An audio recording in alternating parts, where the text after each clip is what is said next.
Oh, wait, we do have audio. Shocker! Inconceivable! Hello, and welcome to RPG Research. I'm Hawk Robinson, and this is our Sunday unboxing and new games eval every week, right here, 6 p.m. to 9 p.m. Pacific Time, youtube.com/RPG Research today, but starting next week, we will do this particular show on twitch.tv/RPG Research. Our website is rpgresearch.com. And it looks like the text for that got all of this stuff I got to move back up because it all got moved. Please stand by. We are experiencing technical difficulties. So I'm Hawk Robinson, president and founder of RPG Research. I first became involved with role-playing games in 1977 and began researching how to optimize their effects in 79, researching their potential uses to achieve measurable goals in 1983, using them in educational settings in 85, with incarcerated and high-risk populations in 89, and with other therapeutic groups since 2004, and founded the nonprofit 501c3 RPG Research, which studies all role-playing game formats, tabletop, live-action, electronic, and hybrids, for their potential to help improve lives around the world. And also created RPG Therapeutics and RPG LLC, which is a for-profit company providing the services that are appropriate for a volunteer-run nonprofit for those who need more targeted educational therapeutic programs and such using role-playing games. With me today, John Wilker, Vice President of RPG Research and co-founder. Also, I have been a Dungeon Master since 1979. I have worked with Wizards of the Coast, and as a Wizards of the Coast delegate, a Dungeons & Dragons Adventures League local area coordinator. I have been working on running games at conventions since the early 90s, late 80s, and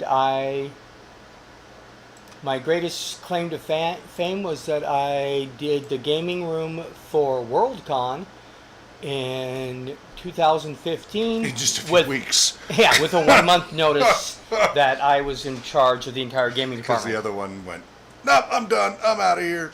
Yep, he just Poor guy. poofed and just... You were a living zombie at the time. Yes. Undead, yes.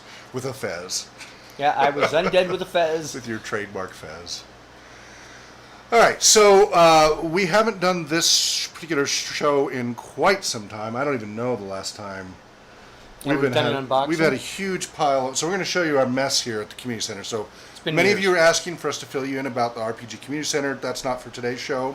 The RPG Talk Show on Fridays at 1 p.m. Pacific Time. That will be on youtube.com/RPG Research. That is where we're going to be talking about the challenges of opening a role-playing game dedicated center. And that includes community center, research center, therapeutic center, etc. As far as we know, we're the only ones to do that, especially as a community center, that we're targeting specifically role-playing games. We could be wrong, but as far as we know.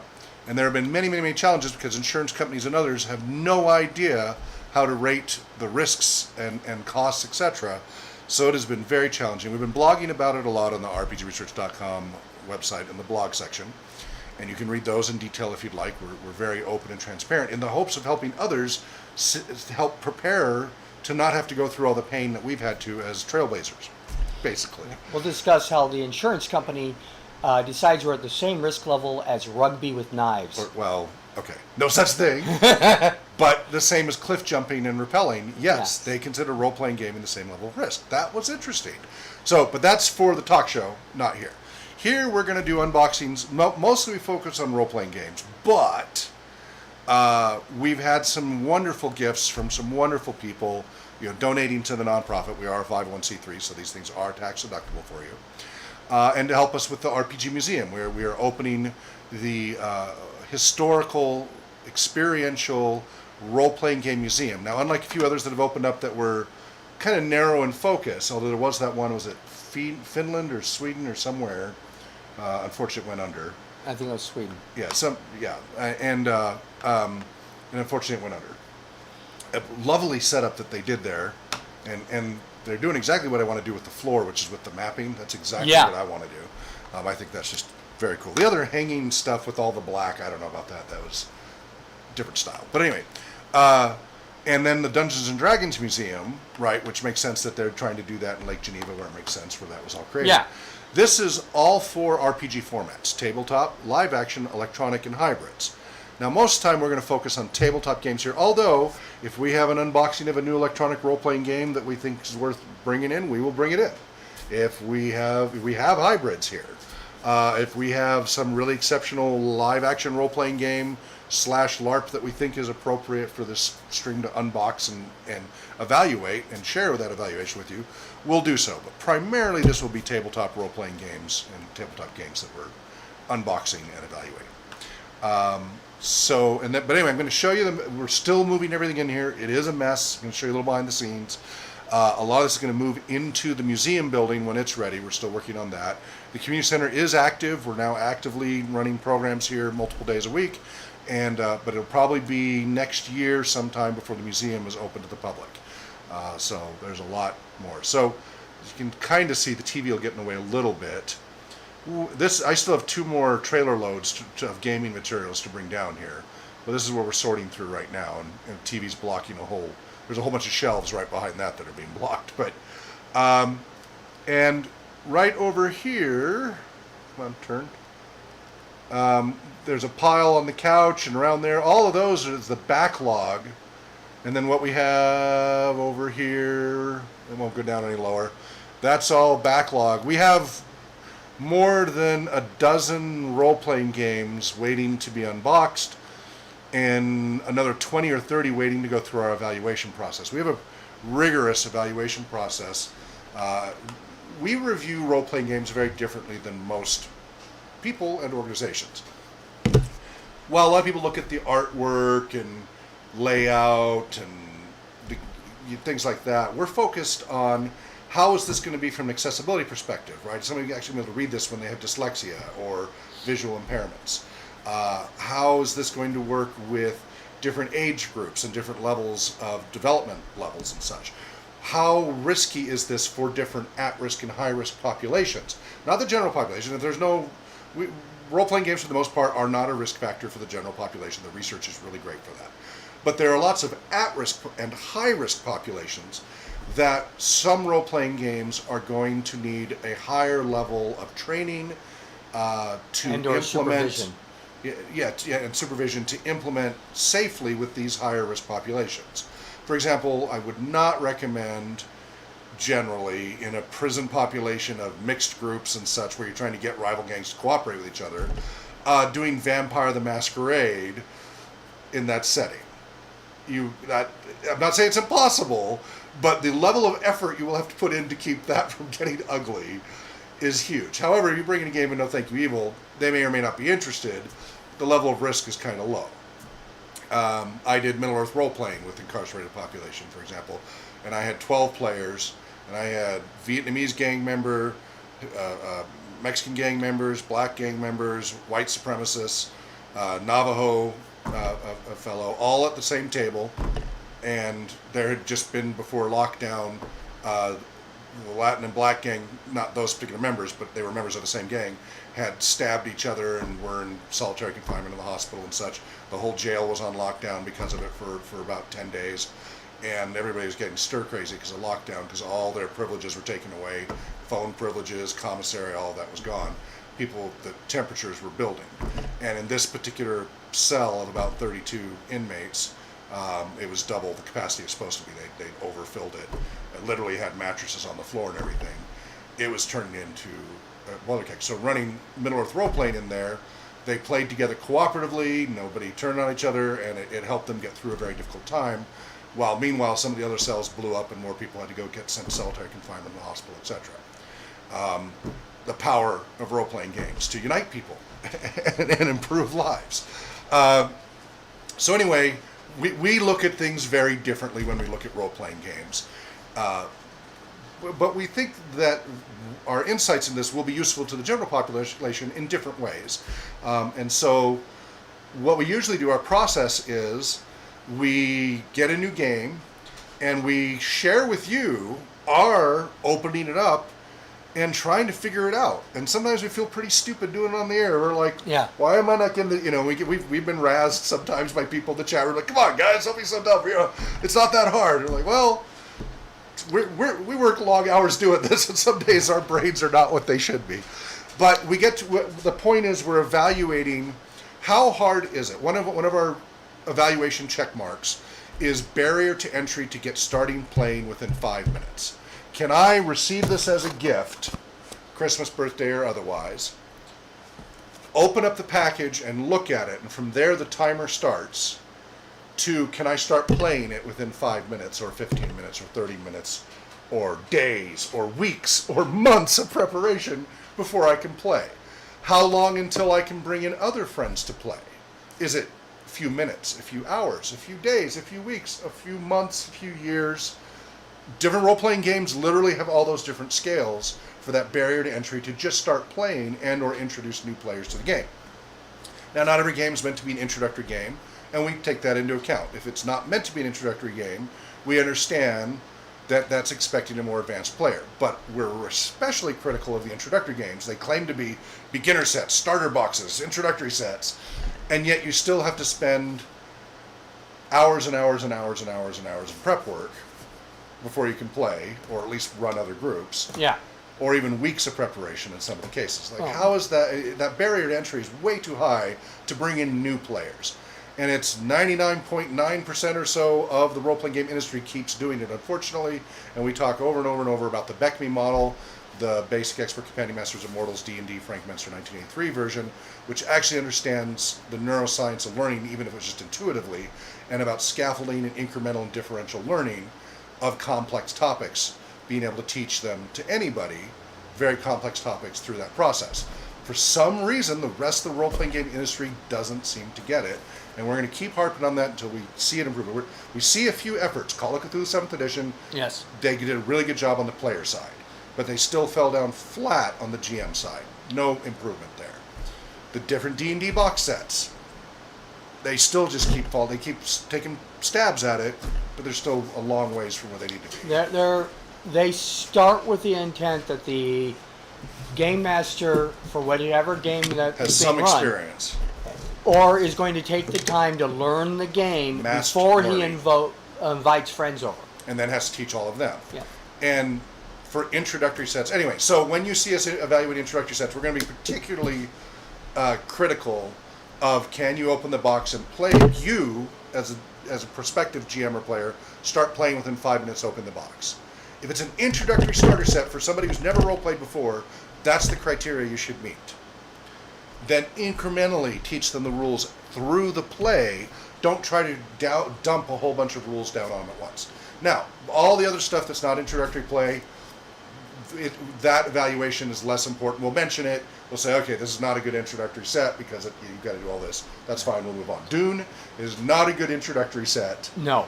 Very cool role-playing game. We like it in a lot of ways. There's a lot of great things about it, but that is not a good introductory set for somebody who's never role-played before. They don't. What does make a good one? What makes the good BECMI set good and the Call of Cthulhu is they start with a solo module.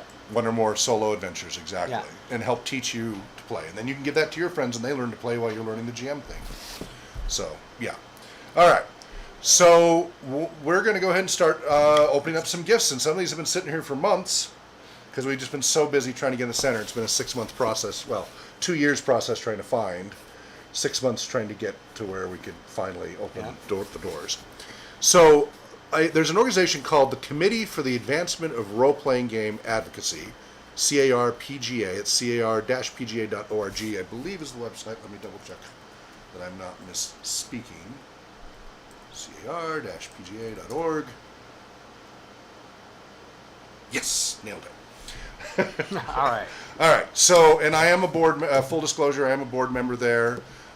And interestingly enough, so Paul Cardwell was the person who founded that, and Junior, and he started tracking the history of tabletop games in 1970. He started writing a book about it in the early, I think, 80s. And Prior to Dungeons & Dragons even existing. Yeah, we have the original manuscripts. He literally printed them on the back of church flyers, the blank sides, Yeah. because of the cost of paper. And we have the original manuscripts and such of that. It never got published. We have that. That's part of the RPG Museum, for example. Well, Cardwell passed away last year or 2 years ago. 2 years. 2 years ago. And his widow, Gladys, kindly, because there had been dialogue about us going down, picking up his archives, bringing them up, scanning them all in to digitize them, and then bring them back to his house. When he passed away, his widow kindly offered if we could come down there and pick them up, that she would donate that to our organization. So that was through CarPGA. We consider that kind of part of the CarPGA collection, even though it's absorbed into RPG Research as an organization. And we are in talks with CarPGA about them potentially merging, because they're not a formalized nonprofit. Right, yeah, they don't and they've have been having trouble 501c getting status. speakers and stuff because of that. So we're talking about making them a separate, their own board. Nothing changes. They have autonomy and all that, but they fall under our nonprofit umbrella, which gives them all the benefits of a full nonprofit. But they're their own board and such, and they just have to have one representative on our board as the intermediary, and they just have to meet our codes of conduct. And such. they've had some pretty good guests. Well, Mike Tresca has been doing a wonderful job, because he's always been a good interviewer and everything. Mm-hmm. He worked at Examiner for years and years and a lot of other sites, and he's good at that. So he's been bringing some, Steve Jackson himself, right, from Steve Jackson Games and GURPS, like really great big hitters in the industry. You can check that out at carpga-pga.org. Mike's been doing a wonderful job there. I think I was on his first show of that new series that he started. You were? Yeah, I was a guest there. But he's been bringing on some really great guests, and some of the board members and members of CarPGA. One of them is Ted Skirvin, and he sent us this box, and he said, "Well, where can I send it?" And it was like, and it's Attention RPG Museum. I don't actually know what's in this, right? We haven't opened it. It's still sealed. It could be anything, but it's RPG Research, Attention RPG Museum, so this will probably be in the collection. So it's Gary Gygax's first dive. Who knows what's in here? Okay. Well, you want to do the honors, or shall I? I'll do the honors. You do the honors on this one. So in case I cut myself with my big old dagger. So all this time I was using this as my Numenorian knife, Right. and it's Robin Hood. That's okay. You probably had no idea that this was Napoleon Bonaparte and not Well, that was Nero. Drake's. I think we got it at a Ren Fair or something. And I don't remember where I got this. I think this was a Christmas or birthday present. Okay. This is not sharp enough. I'll just use my knife. Oh, wait, I forgot mine. Never mind. All right, we'll use yours. I'll let you do the honors then. Just don't go too deep. Who knows what's in there. So much for that flourish. Okay. It's really taped. Yeah, it is. Even your sharp knife is. You're saying, hey, struggling. stop it. Careful about going too deep. Oh, no, don't worry. I'll break everything. So feel free to post comments if you want. We understand if some of you don't catch this till it's a recorded version. And then we're going to be putting those out, of course, on our... And even when we do it on Twitch, the recorded versions go to our YouTube channel anyway. Okay, so this is a book. And there's a note. And it is a little post-it attached to it. A work of fiction that has a mostly negative take on role-playing games. Okay, so this is for media's representation. That's what Paul Cardwell's was media's, the public and media's view of role-playing games and gamers. And he tracked that all the way until his death from 1970 until 2020. And so we have that huge collection. It's more than 25 full boxes packed, 1,000 pounds of paper, and cassettes and video recordings of all the medias. And that's all getting integrated into the research archives in the museum. It's all being So this is scanned. to add to the collection about that, and this is called Hobgoblin by John Coyne, Coyne. I vaguely recall this cover with that. I remember that stood out for me when I saw it a long time ago. And the dungeons are real, the dragons are real, the terror is here. And so he says this is a negative view, so that's something we'll have to research. Steve Gardner is weird. He thinks the monster in his fantasy game are real. He thinks he sees hobgoblins at the castle where his mother works. He thinks his girlfriend is being stalked by the Black Annis because of what happened to her in the graveyard.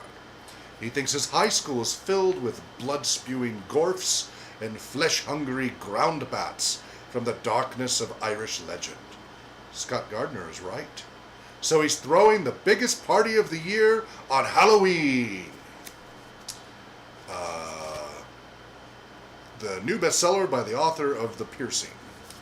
So I know nothing about this. Yeah, that's a good question. I mean, you can definitely tell there's some age to this. Berkeley Books, New York. Other works include The Legacy and The Searing, based on a story by Jimmy Sangster. I'm going to have to get a copy I can read. 1981 in the G.P. Putnam Sons edition and Berkeley edition 1982. So this is early in the that's the right stages. when the panic was starting. Now, there's others that are hybrids like that. You were mentioning a Japanese name. Wasn't that you? Isekai? Yeah. Yeah, an isekai is where you Thank you, are Ted, very much taken for that. I out appreciate of that. your real world. The character is taken out of its real world, what it considers the real world, and is moved to another dimension. So that's the character is, the not character. the player. No, not the Oh, player. okay, all right. It's well, this is in mangas and anime, where the primary character has been now.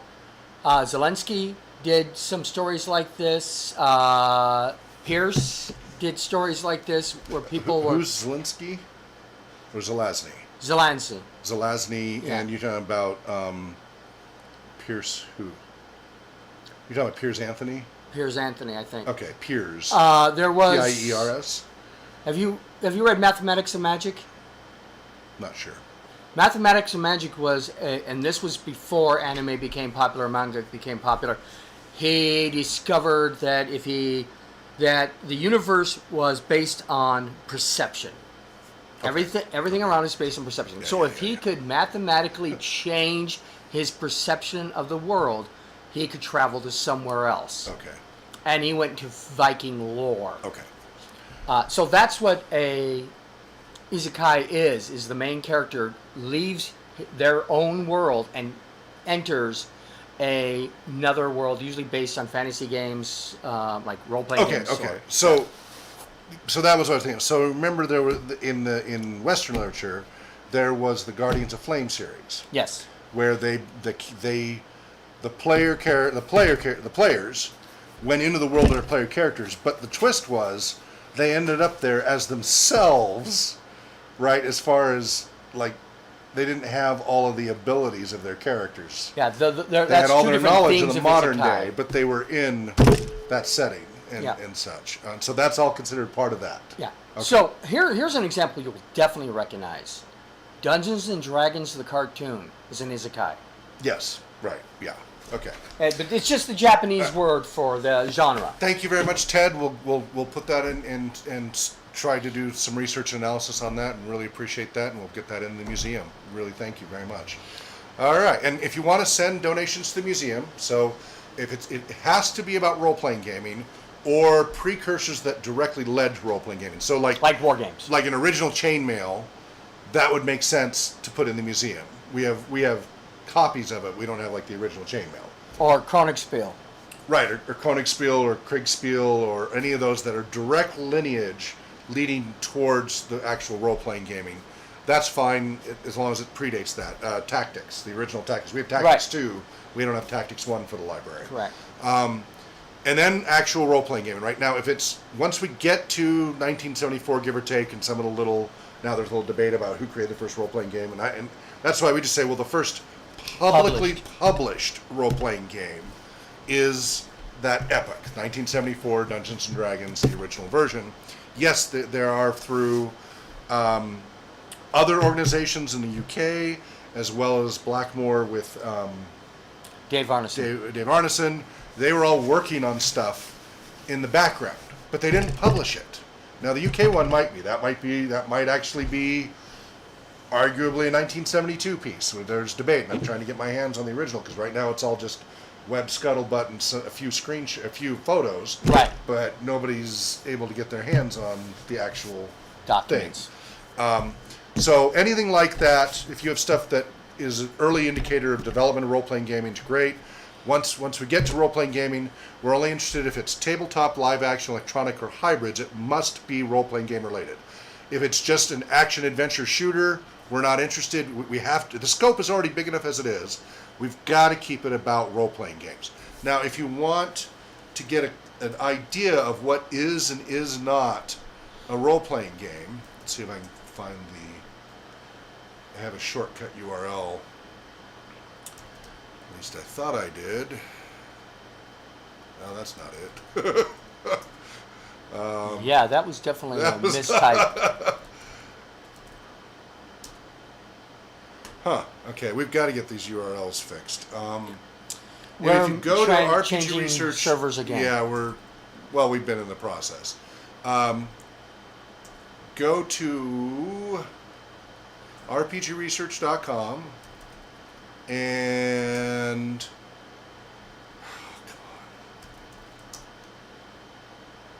in the search box you can type in formats, and you'll find rpgresearch.com/rpg-formats. We've got the 4 RPG formats. You can scroll down and you'll see where there's a diagram and with fuzzy lines and such, but you'll see in one corner Tetris. That is not a role-playing game. We are not interested in anything for the museum on Tetris. Early like board games and such, which we do have for our history of games because we did it for Worldcon and stuff like that. Yeah. But actually, that was Gen Con. Gen Con. But we're not really doing that for the museum. That's for our programs. If they're straight board games and no role-playing gaming, we can only fit so much stuff. It needs to be role-playing game related. If it is, as I say, like a first-person shooter and stuff that's not actually a role-playing game, and most of them are not. They're action adventures with a little bit of role and character in them. Let's not put that in the museum. That's going to muddy the waters too much.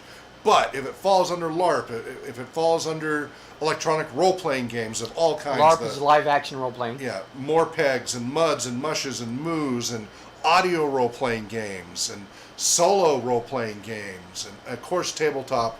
Those are all fair game. You can send them to RPG Museum. So you send them to RPG Research, 101 North Stone Street, Spokane, Washington, 99202. It's on our website. If you just go to rpgresearch.com and scroll to the bottom, our address is there. Our tax ID for our nonprofit, so you can do it as a tax write-off, is there. Oh, yeah, like they can see that. You can zoom. You can zoom. Okay. Yeah, I mean, sure. I mean, it's an impressive zoom, but you gotta take up more of the screen for it to focus on it. That's all the way. Okay, so I'll have to go.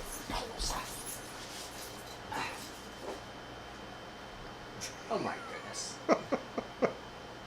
All right, honestly, just go we to the have business website. cards. Go to the website. There you go. You could read it for half a second. All right. Anyway. Yeah. More importantly, you can do that just like Ted did and donate to the museum. And we're hoping to open the doors of the museum to the public sometime in early 2023. Of course, we need donations for all of this. So do please consider donating to rpgresearch.com/donate. You can donate cash through PayPal. You can do Patreon, get subscriptions to early content, early essays, early blog postings, early videos, sometimes exclusive videos through Patreon for our supporters there. And then also you can do our Amazon wish list and donate items like an air conditioner or carpet for our wooden floor that's, completely just plywood right now. or our cement floor downstairs. Our cement floor downstairs, exactly. Prefer tile maybe, but I don't know. Security bars for the windows. There's all kinds of great things. So you can go to rpgresearch.com/donate and click the. We need lockable bookshelves for the community center. Those fancy game tables that they're selling at incredibly high prices, we'll accept that as a donation. Oh, we would love some Definitely. custom tables. Right now we're using Costco tables. Now, there is Except one for this one. exception to the receiving of non-role-playing Right. tabletop games. Especially for our community programs. Yeah, especially. this was I was talking about our museum. yeah, for the museum, we don't want anything. But for the community center, No. For the museum, we don't want only want anything that role-playing isn't game our related. role-playing game. Yes. But for the community center, It's broader. it's a little bit broader, and we have accepted a few tabletop games. Now, we prefer hybrids That of have role-playing. some element of role-playing gaming to Right. them. But we did get some donations just recently Very from kind. Very kind. Bruce Brown, president of Tabletop Alliance. Do you want to read this? You bet. Oh. Tabletop Alliance. John and Hawk. I am thankful that you signed up to be a Tabletop Alliance guild leader. Your guild is in our number. And that you want to do everything you can to use the power of games to further outcomes for others. Bingo. I know things are getting up and running again for RPG Research. Know that I am here to help, and that I look forward to working with both of you moving forward on research, training, and spreading the great impacts of gaming. I love that he's got all the words that He groks he's paid us. attention. He That's does. awesome. To those ends, we are here to support you, and thanks to the kind generosity of others, we are happy to be providing you with this board game kit to you completely free. Please let me know when you receive this. And you've let him know. I sent him an email. And if possible, please send a photo of them, the club outway, so that we can share and celebrate by posting social media. All right, so as we want unbox some pictures these, of the set. we're going to want some pictures in addition to this the video here. Right. Screen captures. We're going to want. And here is games provided at no cost thanks to Tabletop Alliance. Bunch of their things that you can come and see, but well, I might scan this and put it on the website. Now, As a 501c3 nonprofit organization, like us, Tabletop Alliance relies on support from the community to be able to do this work, and we look forward to continuing to partner with you to use games to make a positive difference in the lives of others. As a token of appreciation for you creating a guild, I have included a couple die-cut Tabletop Alliance stickers for you. Thank you for everything you are doing to make an impact through games. Sincerely, Bruce Brown, Tabletop Alliance, President. As a 501c3 nonprofit, donations to Tabletop Alliance are tax deductible. To learn more and support, visit tabletopalliance.org. Is that a typo? We got TOPO Alliance. He might need to fix that. It's a typo. Right here. oh yeah, I don't think that O is supposed to be there. I don't think Let's so take either. a look. Let's verify. Let's see what it has on this one. He's got a... Everything it's is .org. Tabletop Alliance. Yeah, Is it same error? tabletopalliance.org. Yeah. That O is not supposed to be on Okay, his so we letter. let him know that the bottom of his letterhead's got a typo in that message. Okay. So he can fix that. Okay, and there it is. There's the website. Teaching Through Games. That's wonderful. Now, the Thank you stickers are so much. Very much just appreciate it. their Bruce. logo. But I'm going to put these on the games themselves, so we know always have on Which there. ones they are, right. Yeah, there. Wonderful. Okay. So, shall we get to the games? We've done a lot of ado here. How much ado have we done? I mean, we were setting things up for a bit, so about a half hour of ado. We won't do this lengthy intro every week. It was just this first episode. We'll probably do it again for the Twitch viewers next week, but then we'll just get straight into the content each week. And sometimes we'll play through. Most of the time we'll be unboxing, quick impressions, maybe a little trying to play if it can be done quickly. Right. Read aloud and share it with you, etc. And basically the idea is, like, if you're wondering whether you should get it or not, we'll maybe help you nudge a little bit without the full-blown playthrough. And if it looks promising, we will schedule a playthrough later, in later sessions. Right now we've got a backlog of about 20 games we got to unbox, and then we'll iterate through. Yeah, so right now we're just going to tell you what they are. So this is the Crew Mission Deep Sea, and it is a card game. It's highly anticipated follow-up to the original cooperative card game, Love Cooperative, winner of the 2020 Kinderspiel des Jahres. Work together to search for the lost continent of Mu, which is the opposite side of the world from Atlantis. And it's the Reminds same me of concept. the cover of the Atlantis cover from Choose Your Own Adventures. Yeah, it does. It does look a Has little that bit like feel, that. style to it. But this is supposed to be the other Atlantis called Mu. Look it up. It is MU, and it's a different mythology. Well, and there was that's a cone, a Japanese cone, Koan. Does the dog have Buddha nature? Right. Something like that. I vaguely recall. Anyway. So that's the first one. The next one, and I'm pulling these out randomly, so I don't know what they are. This is called Last Message. I give clues and I erase them. The villain erases the clues you put on there. A crime was just committed. How can we find the culprit in this huge crowd? Wait a minute, the victim is sending us a message. But part of it was erased by the culprit. Find them before the last message. It's a fast drawing and deduction game, and the victim has 30 seconds to draw out and write as many clues as possible about the criminal's identity, and that criminal erases part of the message. The detective tries to find out the suspect using the incomplete message. Will your keen eyes spot the suspect in the crowd? So it's a deductive and finding. It's like Where's Waldo, but harder. Because in Where's Waldo, you know what he looks like. This is Point Salad. And it's green. Yep, that's when chroma's turned on. Yep. It's floating in the air. Isn't that cool special effects? Yay! I All right. can always turn that off. Well, we don't need to right now. Ugly green screen. All they need to know is that it's green. Point Salad is a fast and fun card drafting game for the whole family. There are over 100 ways to score points. Players may use a variety of strategies, and every game of Point Salad is unique. Draft the best combination of veggie and point cards from the ever-shifting market. Combine veggie cards with the right point types to create the best salad. Oh! You scared me by not having green screen there. Katie and I were briefly in Walmart yesterday, and we saw, I guess it's a sequel to Exploding Kittens. Yes. Zombie Kittens. Oh yeah, you can use Exploding Kittens to supplement the Zombie Kittens game. It can be an add-on if you want. It can play by itself or be used as an add-on to Exploding Kittens. That is cool. I have Exploding Kittens. Now there's Zombie Kittens. There's Kitten Just in Blender. time for I don't know Halloween. if that's a different game. For Halloween, we're going to play lots of fun games at Spocon. Yes. SPOCON.org. Look it up. All right. Onitama. Now, Onitama is a chess game. Kind of. It's a martial arts chess game, though. And your maneuvers are determined by your cards.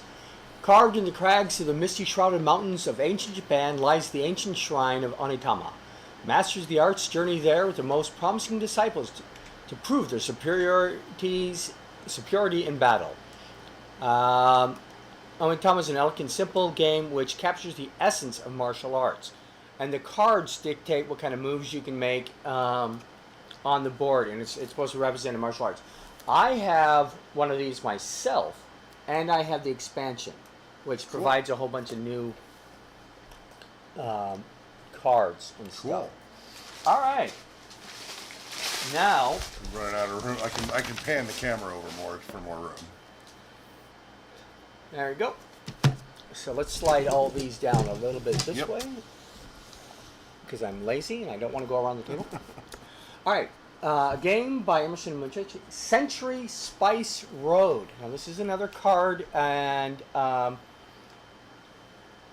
introducing Century, a series of exciting, wonderfully addictive, standalone, mixable games, which means you can actually get these other Century games for the trilogy and play each game separately, or you mix them together to make a bigger game. Discover the beauties of the spice trading road in its colorful market with the amazing artwork by international renowned artist Fernanda Soares. Wrap your mind around simple and pure games mechanics combined with a touch of deck building system that leads to an endless strategies and decision. Century Spice Road is truly an outstanding game once you play over and over again. All right. Yeah, we will be putting those stickers on the boxes so everybody will remember. Oh, is where there they even came more? from. But wait, there's more! What? That's not all! But wait, there is exactly. I'm double checking through the paper just to make sure I'm not missing anything, but I'm not. And 6 we games. have one more game. This is 10 Years of Smash More than 1 million boxes sold worldwide. Richard Garfield's King of Tokyo. I have Monsters Take America, which is similar. But pick your favorite monster and roll the dice, deal out smashes, gain victory points, heal your monsters, and get new powers to become the King of Tokyo. And it's got these neat little standees and dice and some cards that'll get used. But it's called King of Tokyo. This is a game that I have heard great things about. I have similar games, but I haven't played this particular one yet. So I want to thank Tabletop Alliance for their generous donation. Thank you, thank you, thank you. These will get used in our sign community language service. clapping. Yay! That's really great. And you know, you can always do a screen cap of us. Hey, look here, look at the games. Hey, wow, wow, wow, wow. Have fun with it. Wow. There you go. Later we'll show you other games that we have that are hybrids, but not in today's show. Yes. All right.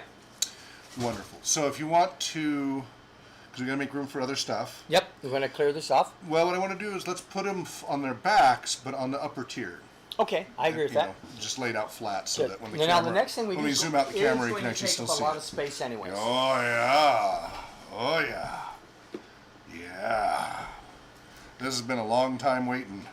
This is really helpful for our blind role-playing game and just game community, but especially our role-playing games. It's a wonderful, wonderful supplement because it has different textures for each surface, so you can actually play it blind and know whether it's sand or lava or rocks or grass. It's very cool. We've had earlier editions of it and used them in our programs and built some of the BFRPG dungeons out and just used those over and over. Now, with this larger collection, we'll be able to do even more. So what am I talking about, John? You are talking about the messages. All right, Bruce. Thank you very much for what you sent us. No. But we are talking about Monster Dungeon Speaking of tiles. monster, no, it's not Monster Dungeon. Not Monster? No, Monster. Okay. I don't think That's so. the other set, I guess. Yeah, I thought it was the Adventure I'm just Terrain. confused by this shipping Look at label. It that. says Monster on it, though. Oh, does it? Maybe I've got it. Well, that's the company. Right. The product is the terrain. Terrain tiles. Yeah, that's what. it is. Monster terrain tiles. Okay. All right. Well, I didn't. All right. Monster was the product. Was the product? I mean, we weren't really saying the manufacturer of all the other products. So. Where's the paper towels? Downstairs, aren't they? Oh man. Yeah, I gotta clean that up. Okay, we're gonna take a short break, and we'll be back in a few.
Hello and welcome back to RPG Research. I'm Hawk Robinson, and John Welker. We have And- experienced technical difficulties.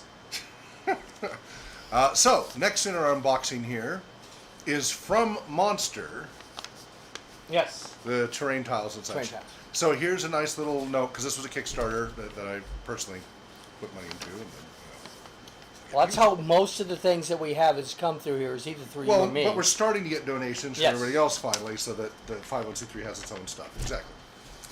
We are excited. Hello, everyone. We are excited that you are receiving your Kickstarter sets. As you may notice, your tree set is not in the package. That was that email they sent out about working Right, on I it. remember that. Due to mold issues. Now, I don't think they mean like mold, like making Yeah. sick mold. I think they mean moldings of how you stamp out copies. Right. The tree sets have been delayed. Rest assured, production has begun and it will ship out once complete. And we've been getting emails about their updates, but they're waiting on shipping from China and all of that. We did not want to wait any longer because they'd already released like all the other sets months ago. Right. And those of us who got the big sets have been waiting and waiting and waiting and waiting, and the public can already buy them, and it's a little. Yeah, they're at my local game store. I know. It's like part of the point of a Kickstarter is you get early access. So I appreciate their Usually. challenges. Yeah. We will keep you updated on the Kickstarter page as production continues. Thank you, Team Monster. All right. Now, one quick note about donations. Yes, about other items Yeah. like these kind. For the community center, pretty much any and all Gaming-related materials. is wonderful. Terrain, accessories, Pencils, paper, printing paper, Post-its, Yep. dice, battle mats, miniatures, Maps lots and and miniatures lots of are my favorite. miniatures of all kinds and genres. And All those are great. Yeah. Now, for the museum, we are looking for we don't want. historical significance. Yeah, that's exactly the word I was looking for. We were looking for more things of historical, it's like old Ralpartha, Grenadine, The lead minis. the Of which I have a early fair dungeon, Yeah. Dwarven Forge, Yep, yep. dungeon geomorphs. Grenadine. Yes. I What did I have, say? I have the entire circle, or I did, it's in disarray, of all the dragons, the Dragon series. They released one every Yeah. X amount of time. And I was there at the game store every time they released the next one for all, 13 dragons. So if you got all 12 of them or whatever, you send in your UPCs. This is back in the days, Yeah. in the 80s. Proof of purchase that you bought all 12, and they would send you the Tiamat one in the center for free as the final one if you got all 12 or whatever. It had little stands with a gem for each dragon that made a Yeah. circle, and then each dragon, and then I have all of those. Nice. I'm assuming it was both the chromatic and the metallic dragons. Right, exactly. Yeah, you had six chromatic, six metallic, six. Right, exactly. Yeah. And then This was before gem dragons. yes, yeah. This is all Monster Manual 1, basically. So, before we get babbling on too much, let's take a look at our toys. Toys, tools, Yes, they're young toys. man. So this is actually the pieces that make it spectacular nice. to us. Let's bring it open. Yep. Don't want to open up too Yeah, far. yeah. You make a mess. We So- need like some sort of holders of all the pieces. This is wood groundwork, and you can feel the texture here. And it feels differently than the fall leaves feel. And Put they- them on the side, like tilt them back and forth so that you can see the edges. Tilt like that. get my hand on camera. There you go. There you go. So- So you can see that's actually really clear texture. You can feel that even if somebody who's not blind, if you practice a little bit, you can tell the difference between the different textures of the different Right. tiles. Now these ones are just grass and wood lands, but you can tell the But- difference between them. We Okay, have. let's put the whole box up here for a sec just to put it in Oh yeah, let's perspective. put this in perspective of what we're trying to do. Oh, look at this. This Yes, is this a is Lego much separator. needed. Yeah, Lego. Well, sorry. AdventureTerrain. That's what it is. AdventureTerrain. Okay. So, and it's metal, because the trickiest thing is prying these off after. Hey! Hey! Ah! Ah! This is the box. Whoa! Let's see, can I look over just a little? And you're what, 7 foot? I'm 6'7", and I can still barely look over. Hi! I cannot see Hi! over this. Okay, we'll get up here somehow.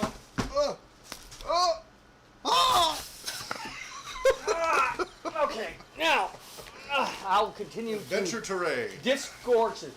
They got all kinds of things: lava, sand, stonework. Well, do you have handy any of the built ones for BFRPG? You gonna grab one just to kind of show people quickly what they look like assembled.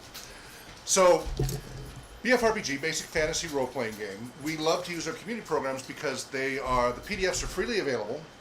It's a very active, open source community. They use the OGL for the 3.x D&D. What they did is they took the old school, like basic D&D and such, and got rid of THACO and some of the inversions of saving throws and such, and brought in the 3rd and 5th edition saving throw and armor class, and just kind of streamlined it, made it smoother. They still kept it very, very basic, so the barrier to entry we talked about earlier was much lower. And if you want to have the physical books, the books print on demand through Amazon are only like $3 to $6 each. You can buy the entire collection of like 12 to 20 books for less than $100, right? Which is going to be years of gaming fun. Yeah. And again, very active community. We designed a very accessible character sheet, and it's up there and part of the community downloads and everything. And it's just wonderful. And also, all of the PDFs are also the original LibreOffice Writer files that are editable are downloadable. So you can then customize it to whatever you want. So if you want to, like we've used it for screen reading to make it easier for visually impaired and such, you can totally tweak it, put in your own house rules into your own version of it, and just, it's wonderful. I mean, so that's BFRPG, basicfantasy.org. And we really like them, and we have several sets of their stuff, and we run community programs, and people really appreciate that because they can afford it, right? D&D, you get 3 books, it can be anywhere from $50 to $150 depending upon the time of year. It's closer to $150. Well, sometimes they have specials. Yeah, if you can get things on sale sometimes. So check that out, and so we have a number of dungeons we train our game masters on to be able to then have a consistent quality delivered in both our research and our community programs. And one of them is Gold in the Hills, and these are all in their adventure anthology add-ons. That's Bear Dungeon. Bear Dungeon Anthology Book 2. And Castle by the Sea, which is actually 6 adventures in the same map. Yeah. It's the same castle map. 6 different writers put adventures, say, here's your map, make your story. We run the Call of Doom version of it. And then we've got a few others that we run as well. So we've built from these AdventureTerrain pieces. This is just one square of many squares. Now, this squares. is not green screen magic here. This is actually transparent. Clear. Yeah. So we have built the dungeon. We've taken the maps that are there and built them out as 3D dungeons, they look kind of like Minecraft. But this is really helpful for somebody who is visually impaired. They can actually feel where everything is. It's highly raised. You can count the tiles. Yeah, you can count each increment as you go. And feel the difference between the wood, the stone, and the sand. You can feel it, yep. And so it typically, the BFRPG dungeons are, like the intro ones are smaller. They actually will fit on the table generally just. And so we've built those out and generally keep them pre-assembled. So we can use them over and over and over every week. Sections. In sections. Yeah, but eventually I'm hoping we can have them on a plywood thing that's not too heavy that we can just take because they're not that big. Well, for Spark Central, we need to keep it separate. Yeah. But anyway, that's another community center we run programs at. So you see kind of what it looks like when you piece that together. So what we're going to do now is we're going to heap up. Should we say? Let's save that for another time. What do you think? What? Tearing through the whole box? We could do an entire session just doing. There's so much there. Well, I do want to point out a couple of things. Go ahead and There's some 3D terrain pieces. Like this is a barrel. I think you need to zoom in on me quite a bit. Okay.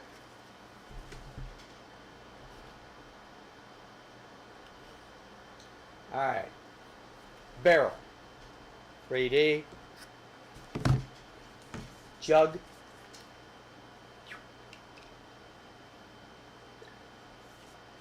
So we got some nice terrain pieces, boxes, I think it's an urn. urn. Jug or urn, I don't know. Depends on Could what you be put either. in it. Yeah. Fence work or ladders. More ground tiles and door pieces. And we've got like boxes and boxes of that in there. It's Yeah, sand, grass, castle. We have trains. So the only missing are the trees because they're working on that. We'll have the trees hopefully in coming weeks. trap doors and chests. The And doors are swinging doors, upright swinging doors. yeah, and they they've actually, got bars for little dungeons and yeah, they're different types of doors. yeah, So- multiple. Yeah, it's great. So we're Really going to do great. a full unboxing Yeah. of this at a later show. Yeah, I think we'll because, just focus on that. yeah, it will take the entire. We're just kind of episode. doing a teaser today, kind of show you some of these, and then we'll do some more like in depth in coming weeks. Now, one of the organizations out there that we have worked with in the past, and it's called GameToGrow. What were they called before that? We were going to do the other one first, weren't we? I thought we were doing Critical Core first. No, because that was going to take the longest. Okay, so We're going to do the shorter one first. one of the companies we worked with is Stargate. No, not literally, but that is who we're going to talk about now. And actually, we might have time to go back and do the terrain stuff at the end, We'll see. because it's only 7, so we get 2 more hours. Oh, yeah, well, So we we might can be go able to through a lot more stuff. No, I think let's go through the terrain stuff after we Okay. go through these.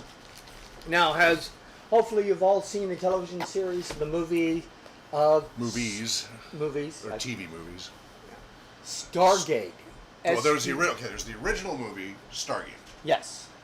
Different cast, mostly, not entirely. There was a couple. There were a few that were cover- still there, yes. But it was originally with Big Trouble Little China Guy. Yeah, I know what you're talking about. Yeah, he was the main character as O'Neill, and a few others. But anyway, so they did the movie, and then a few years later, so it was what, 91 or something, they did the movie, and in 94 they started Stargate SG-1, which was a series based on the concept where these are little wormhole gates throughout the galaxy, and then they expanded it with Atlantis and the others to other galaxies. Stargate And then Atlantis, And yeah. then they expanded it to even more with Stargate Universe. And then they actually, there's some weird offshoot cartoons and stuff. But so I haven't seen any of the some cartoons. years ago, they came out with a 3rd edition D&D based, D20 modern based. And are you able to get to any of those? The previous ones? I Are they will in see. here? Oh, they're in here. They're in here. 'Cause Oh. these are all the older ones right here. Oh, good. I'm not sure That's how the they older. got That's packed the older that way. version. Yeah, I probably packed them together for a reason. So this is the older version right here. If you want to pull that out. So here's the 3rd edition one, based on the OGL and all that. And so we've got the core rule books, and then we got the supplements for different seasons, basically. And Here's the core rulebook. yeah, and that's the most valuable. This stuff's fine. It's helpful.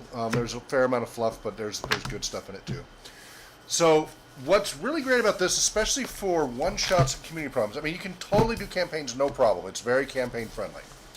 But what we liked about this, the problem is we stopped using our community programs because our rule is it has to be available to go buy, because we get somebody excited about a role-playing game and they can't go buy it except out of print.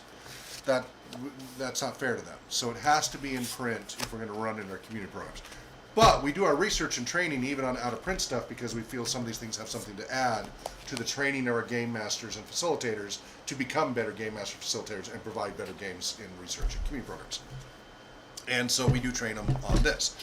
And what's great about this in community setting is you can make it fit it very well in a 3 or 4 hour session, because you come in, you get your mission statement, you grab your gear, you go out through the gate, you do your mission on the other world, and you can set a clock and say, by this time you need to be back or we lock you out, which was a very common thing. If we do not hear from you by such and such time, you will be locked out and never be able to come back from that planet. That was a common mission statement early on in the series. And so you can do that with this, and if they don't get back in time, oh well, maybe another time. So it was really easy to do one-shots that way, and really facilitated that. And this also has a very powerful world-building tool, which is one of the things I loved about early AD&D First Edition. It had really good dungeon and world building randomization tools. This takes this to the universe level, where you can really build out entire solar systems and planets in detail quickly through a lot of random rolling. Now, of course, there are computer programs and everything else, but for those of us who like to use the dice, really good tool. So you can just create world after world after world infinitely, and then put in your own storylines and whatever that you want. Really great, all in one book, well done. But out of print for quite some time.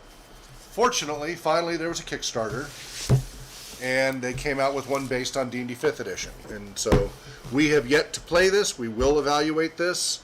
There wasn't that much available through the Kickstarter to buy, though.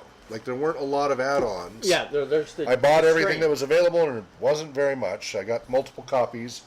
Generally, if we're going to run something, we want at least 3 copies of the book so that, you know, there's one for the GM and one for each side of the table of players, minimum, to be able to share. So this is through Wyvern Gaming, MGM licensing of the series, and it's 5e powered. You can learn more at stargatetherpg.com. Let's see if they're... Because often what's happening now is publishers are using Kickstarters to kind of be an advertising gimmick rather than actually needing the money to cover costs. And then all the add-ons you have to buy through. I'm a little upset with what has happened to the Kickstarter method, which was originally to help small individual and independent publishers get a chance. And they're getting a little drowned out by the bigger ones. But anyway. So StargateTheRPG.com, there are a whole bunch of updates now for about $6 each.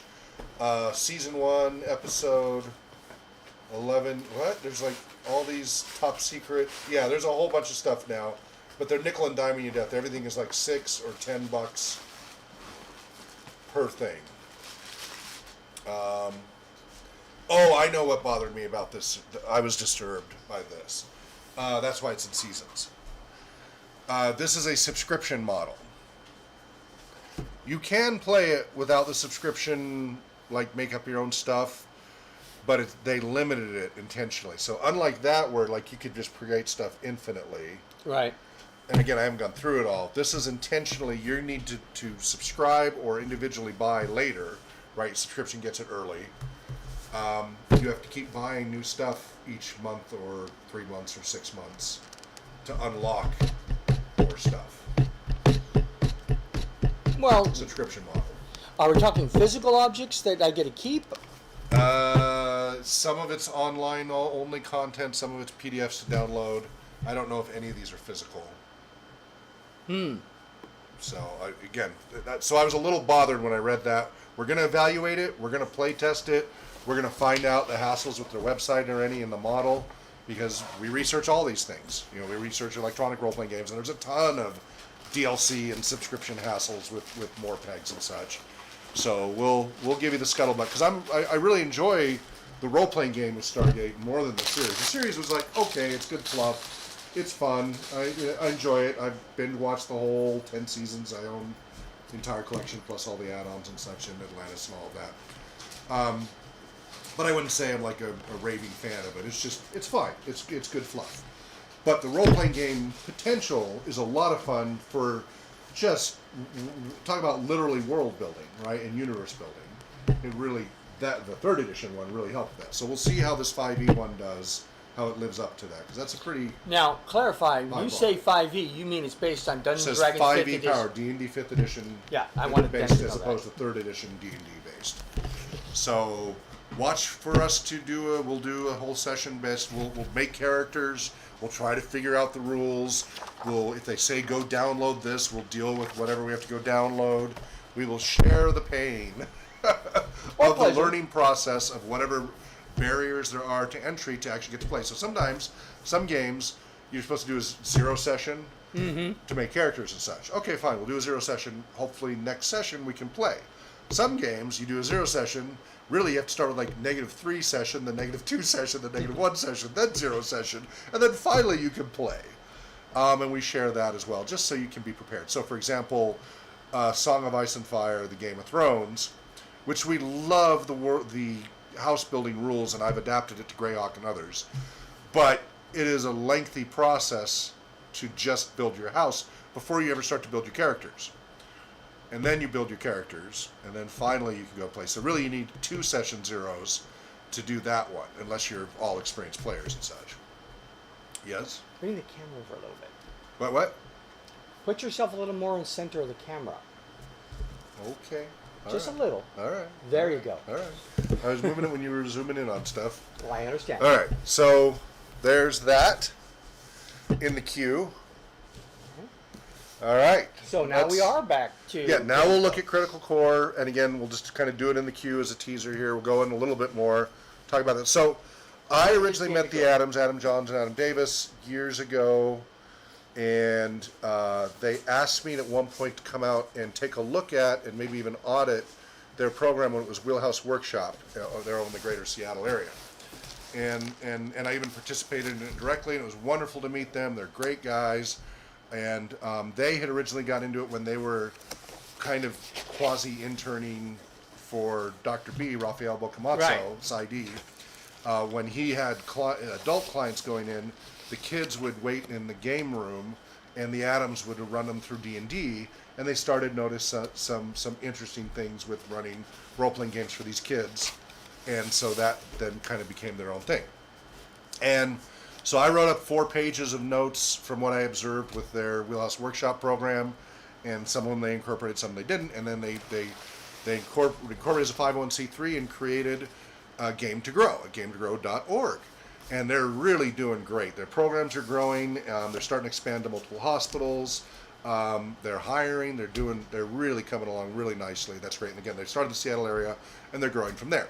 Well, one of the things they've also done is they did a Kickstarter for a D&D 5e based game that's supposed to be targeting like autism spectrum type youth. This is mostly teenagers and such, and called Critical Core. Kind of a little bit of an homage to Critical Role. And so what do we got here? Quartermaster Logistics, packaged and shipped by your friends at Quartermaster Logistics. See something wrong or missing? Let us know. Boy, a little late, huh? QMLogistics.com. I don't even know if... Because we've had this sitting in here for I don't know how long. Because we've just been so backlogged. All right. So I got what, 2 copies? Is that it? That's it, 2 copies. Now, it's all in one box set, apparently. And that was everything that was available, right? Other than digital content. Yeah. Yeah. All right. I got it. This is easy to open. Fingernail. Just don't use your teeth. All right.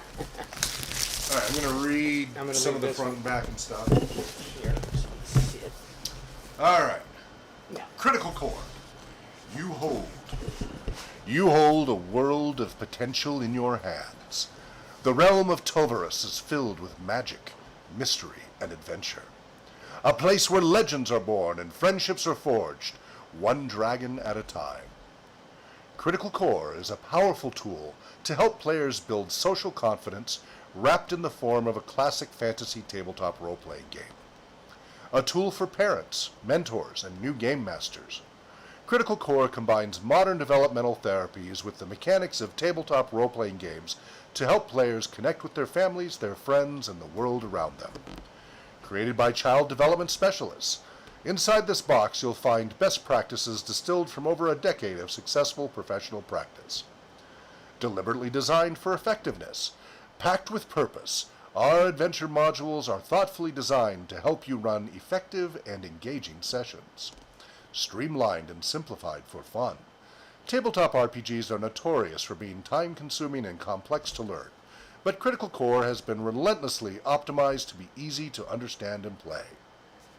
A gateway to tabletop RPGs for everyone. Critical Core is also the perfect starting point for beginners of all ages to dive into the world of tabletop role-playing games.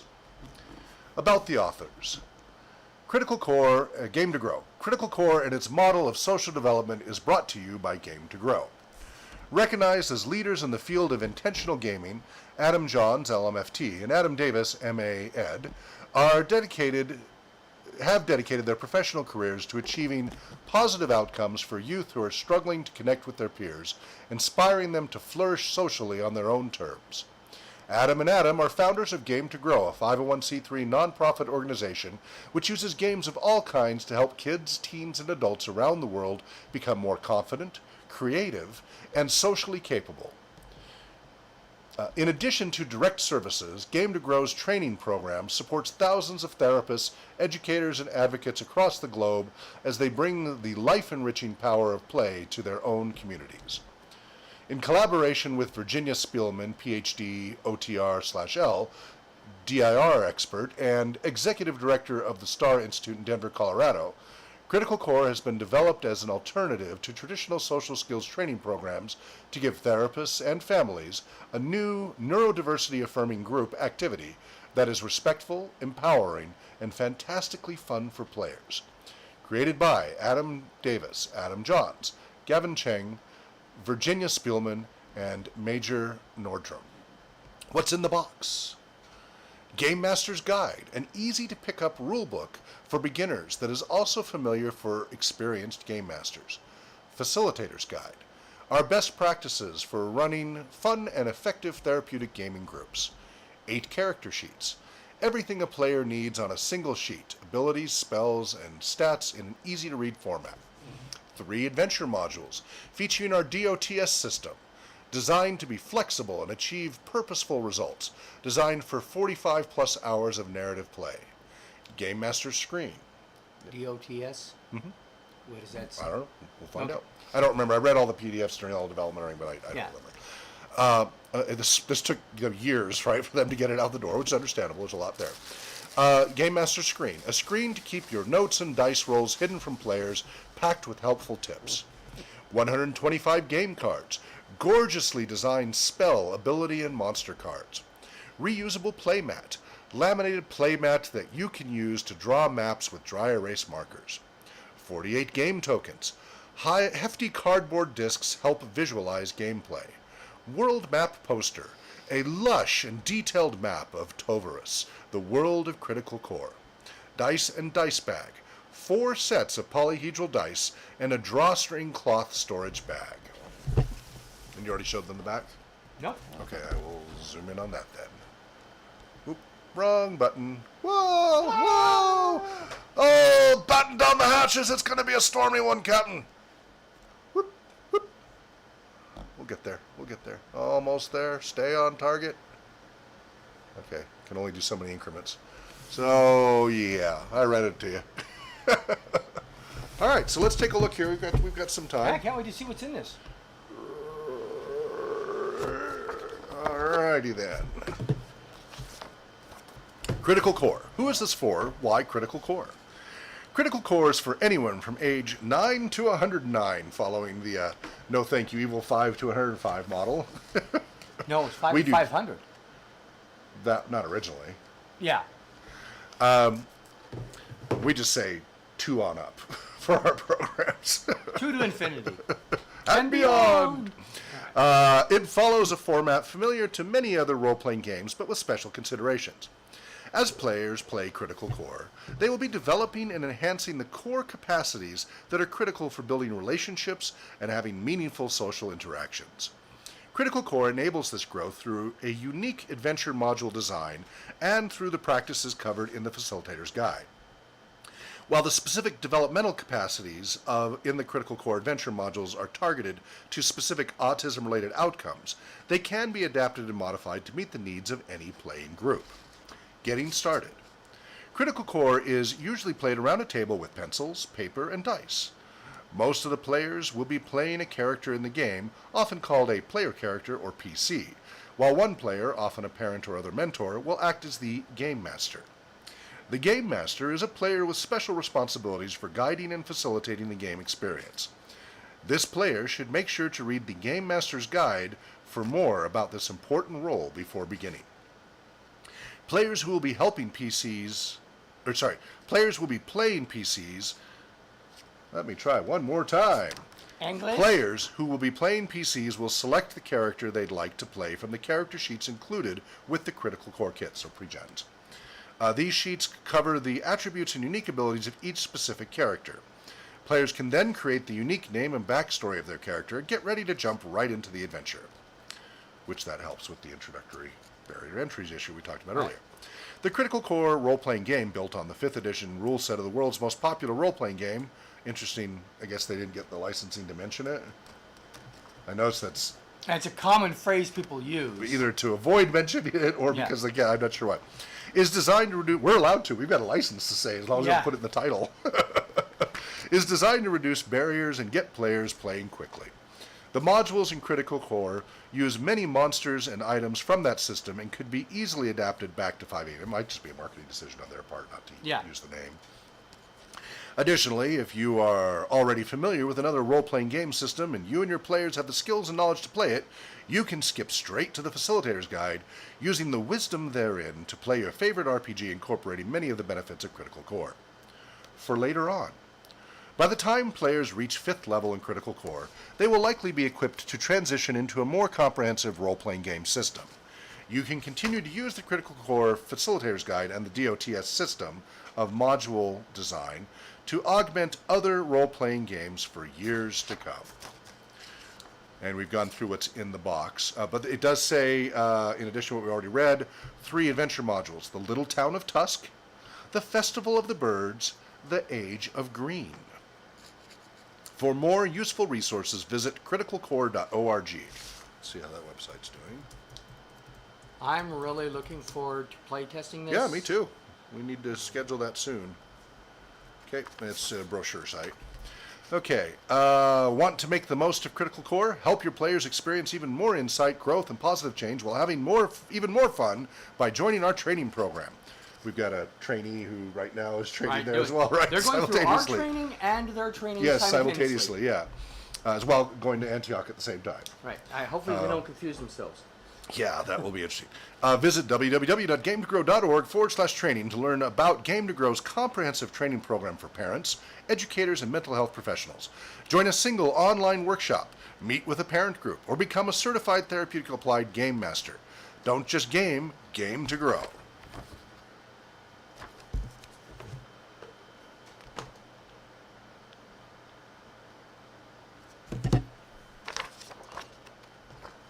I like the artwork. Yeah. All right. But why do they, not every time, but it is a typical thing to show an orc with arrows in them.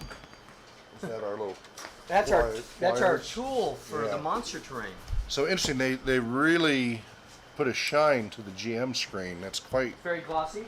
Yeah, it's a very glossy. So it's the same thinner paper of that introductory... Right. What's that one? The expansion one. The Essentials. With the the Essential Kit. This is the thinner. Yeah. It's not the heavier of the cardboard. It's just a heavy.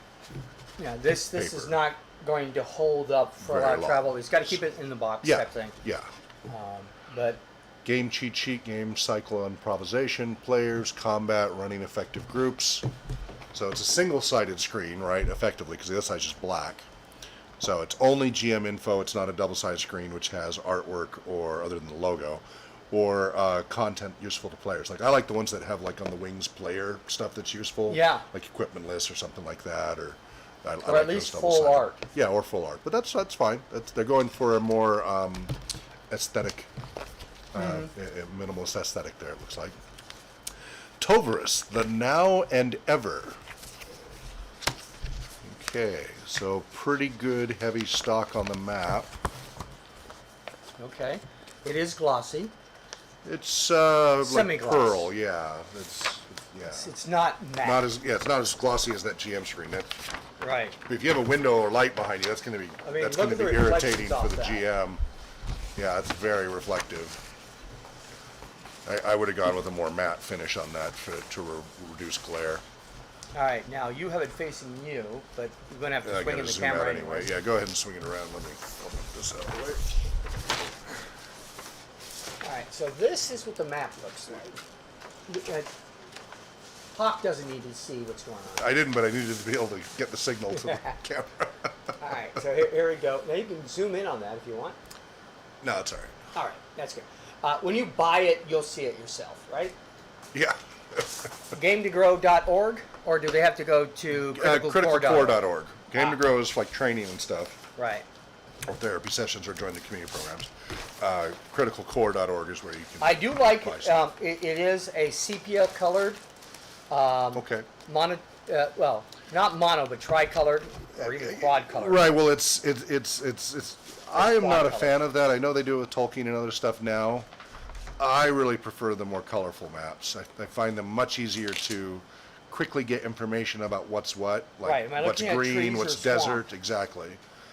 It's artistically nice, but I really prefer full-colored maps that really give you what you need, and they're much easier to identify. Now, the advantage of monochromatic is somebody who with color blindness, that's less of an issue. Right. Right? It's just they're going to see roughly similar. Along this But edge here, it does make it is harder to the just map see scale, stuff. which is 100 leagues. So it goes along the entire side of it, so it makes it easier for you to That's count. nice. That's a nice touch. It's not on the bottom, but it's We'll on dig the in a lot sides. deeper into it. Oh yeah, when we get to play actually test this, play. Yeah. we'll knit, Here is a fold-out battle mat. right? This A little this can be heavier written, stock on that one. Dry erase. That's closer to the GM screen stock. Is- I would still highly recommend just go with these reversible Chessex vinyl ones. They're way better. Right, now This this is is- going to fall apart very quickly. this is It's a good single-sided. start. It's a good starting set.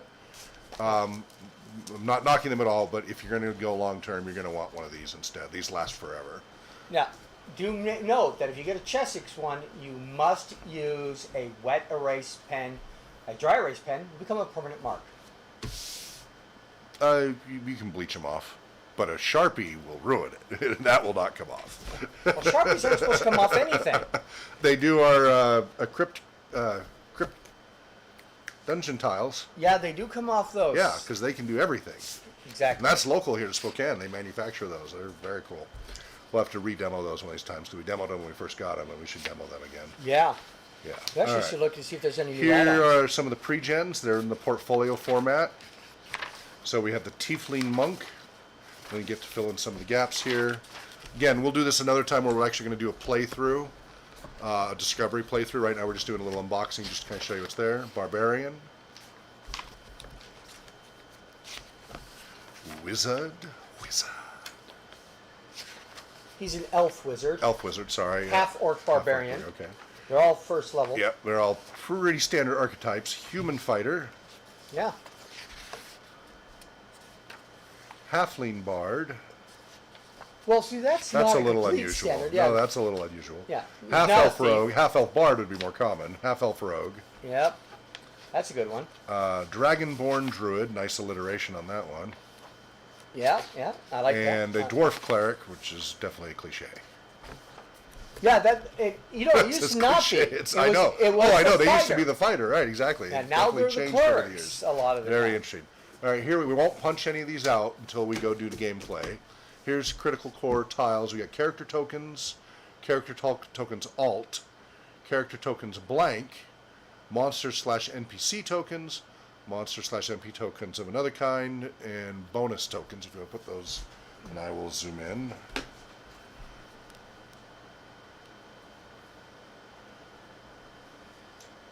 Alright. And you can see that we have the pictures of each of the characters. We have a picture of each of the character classes. So if I make my own character, I would use one of the class tokens. I have blank ones that I can put anything I want into it. The monster tokens are, you choose white for one creature, or you might make that a monster or an NPC, and make the other one an NPC, or two different types of monsters. And the numbers are, of course, just so you can distinguish between fighting monster 1 versus fighting monster 6. And then we have these bonus tokens, which we'll have to find the rules on that and find out what those mean later. Okay. All right, here's the first of the 3 adventures that are included. This is Critical Core, The Little Town of Tusk, a level 1 adventure module for the Critical Core game system. Level 1. Number stumper. Level 1. Speak and spell. Level 3. All right, so fun little artwork. I guess I'll zoom in a little bit. There we go. All right, now what I noticed here flipping through, so it's 43 pages, and it has a whole iconography. They've got A, regulation, B, collaboration, C, planning, D, perspective, E, pretend play. A little more color on the maps, although still fairly How's monochromatic. the That's fonts? monochromatic. Yeah. And what I noticed as we get in here a little bit, okay, it's very much spelled out, and this is a good thing for introductory. We've got a Game Master summary. Now, here's the only problem. They've got too much. This is a real accessibility issue. They have white text on black. Right. There are a lot of people with reading differences, dyslexia and others, that's going to be really hard for them to read, and certain visual impairments. You're much, much better off with a high contrast white and strong, bold black text in a sans serif font. It doesn't have to be dyslexia or something like that, because that actually works for 50% of people. Depends anyway. on who you're. But this customers. right here, this is like in Star Trek Adventures, Which that does was a all of huge that. problem. That it's so much, really big problem. So that would be a little bit of an accessibility The issue. only thing right that's worse than But Star Trek is Dresden Files. it's nicely broken out into segments. So we have Game Master Summary, Read Aloud Script. Yes, yes, yes, absolutely. Introductory sets, and really most of them, if you're going to buy a module, have the Read Aloud scripts. Please, that's the whole point of you not having to do it all yourself. Then we have Desire, Obstacle, Tactic, So Then, right? Then what? Yeah. Etc. And then they start laying it out. We stretch time, compress time, make it easier, make it harder. These are various Game Master notes. And then that's one scene. And the next one. And they're each like that, broken down very nicely in a very succinct, clear, well laid out. Other than the white on black text. That would be the only big thing I would... One of the things that I noticed in Core, in their modules, they have the read aloud text, and then they have the other text that explains to it. That might as well have been the read aloud text as well. You can read almost in the entire- introductory. Yeah, in the introductory. Yeah, I yeah. haven't seen a Tor full module. Like, I haven't read the one from the hardback book or any of that Goodness. Okay, here is the Festival of the Birds, a level 2 adventure module for the Critical Core game system. Level 2. I didn't notice this on the other one, but I think this is the Kickstarter supporters list. So your name's on there somewhere? Maybe. But it's such a small print, like, because there's usually the right part of bragging rights, right? But you're going to need a freaking magnifying glass to find this to show people, because it is really crammed on there. And then you want to highlight it. But paper's expensive, so yeah, then you'll want to highlight it. So same thing, same layout. Again, we'll get into this more. We'll actually do playthroughs of these and evaluations. We will do detailed evaluations of all of this. And we will do it as just normal players, then we will do it from our educational and therapeutic backgrounds and the different populations, pros and cons and uses, etc. The read aloud text is in red, which is not Which is going to be a problem. But it's still it's with the gray background. Yeah. So there's a whole thing you can do about contrast ratio, right? You need certain ratios to be accessible. Anything below that's not ADA compliant, and this is not ADA compliant. So that's just, this is a common issue is, beauty over function, right? You always have that tension there. And so, I it's our love the game. Game Master notes on the Yeah, side. no, that's all Stretching great. time, make yeah. it easier, make it harder. Yeah, exactly. Yeah.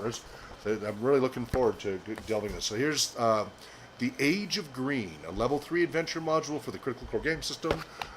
Level 3. So same thing. House and bears we'll delve and- into that. Yes. All right. Here we have the Game Master's Guide.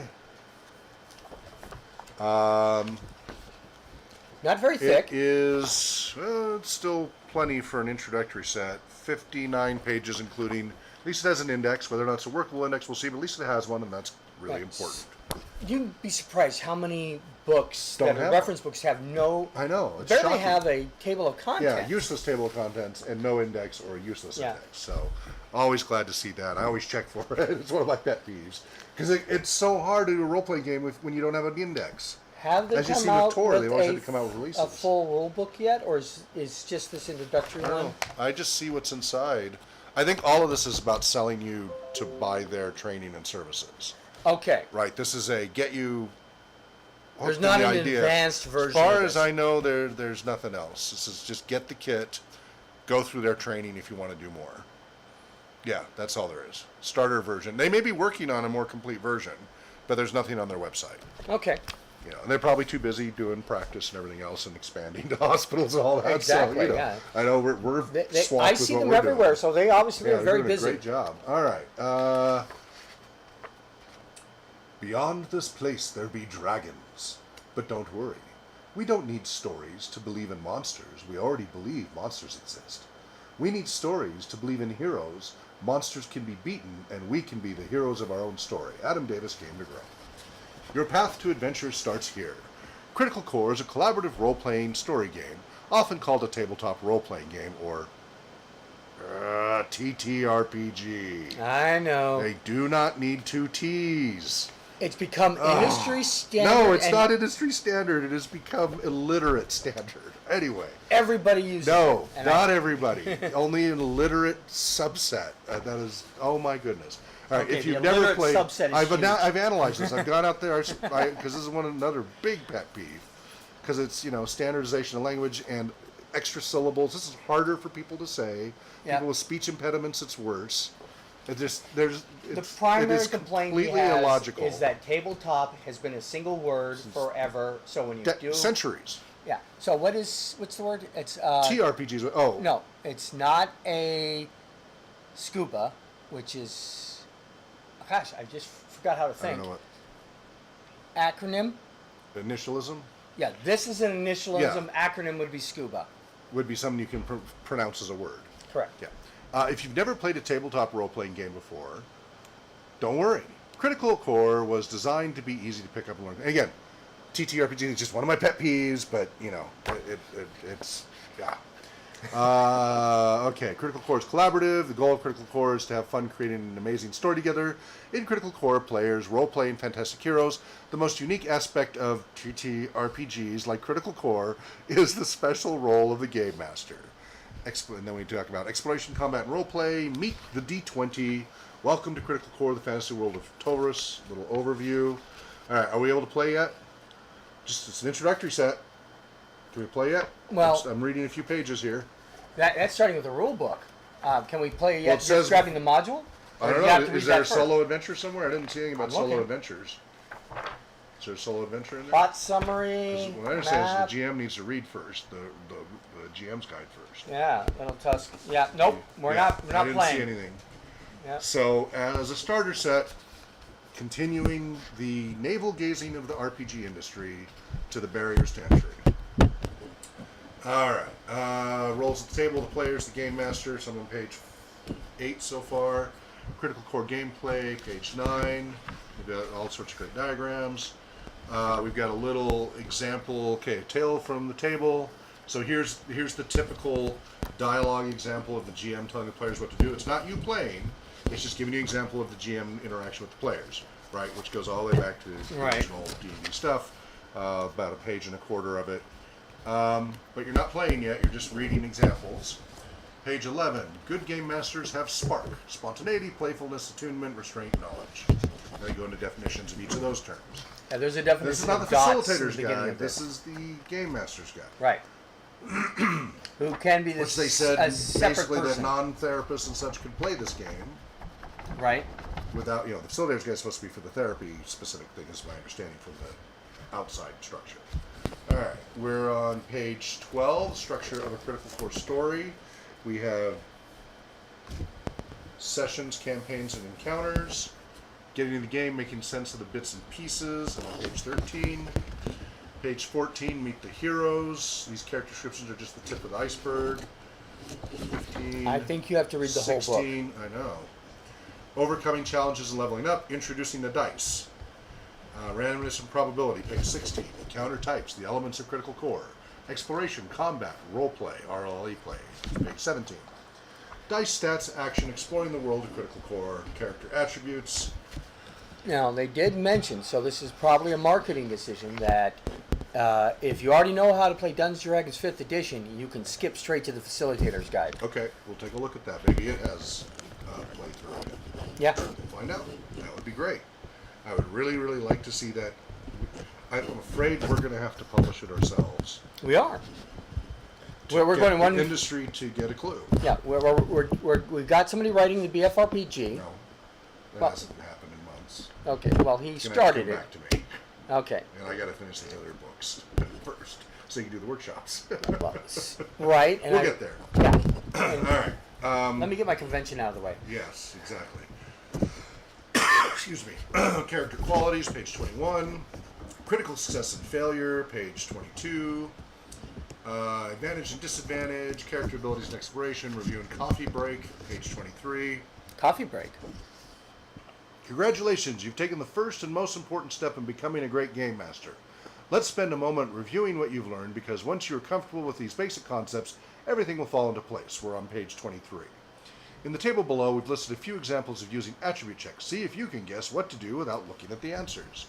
Remember that not everything requires a dice roll. Not everything the player might want to do is possible. Ultimately, it is up to you. Critical core, the enthusiasm doctrine. I have to read that later. Smashing, bashing, and crashing, the joy of combat. Basics of combat, page 25. Players take turns. Players don't fight each other. The game master plays the enemies, but is not at the enemy. Good. Yep. Initiative. The goal of combat: defeat opponents. The attacker weapons. Blah blah blah. Essential formula for running combat. We got a flow chart. We have a very detailed flow chart on the BCIRPG.com website of D20 and other game systems and all of their flow of interaction for choices and stuff. By the way, 28. 29. Additional choices make combat dynamic. 30. Hit points and healing. 31. Death and dying. 32. Weapon, shields, and armor. So, okay. Wrapping up combat. Review and copy. So every few pages they're saying take a coffee break, which is fine. The plays the thing. Role playing. Magic. Understanding spells. Money, equipment, and magic items. So they're pushing stimulants. Okay, so it says right here on page. It doesn't have a page number; it's just a black page. 42. Players learn through play. Right. The DMs learn through reading the whole thing. Again, I'm not picking on the Adams about this. This is an industry problem, industry-wide. And they fall into the same trap. As you have dedicated your time to reading these rules. Yep. You notice how much they're pushing stimulants with all those coffee breaks?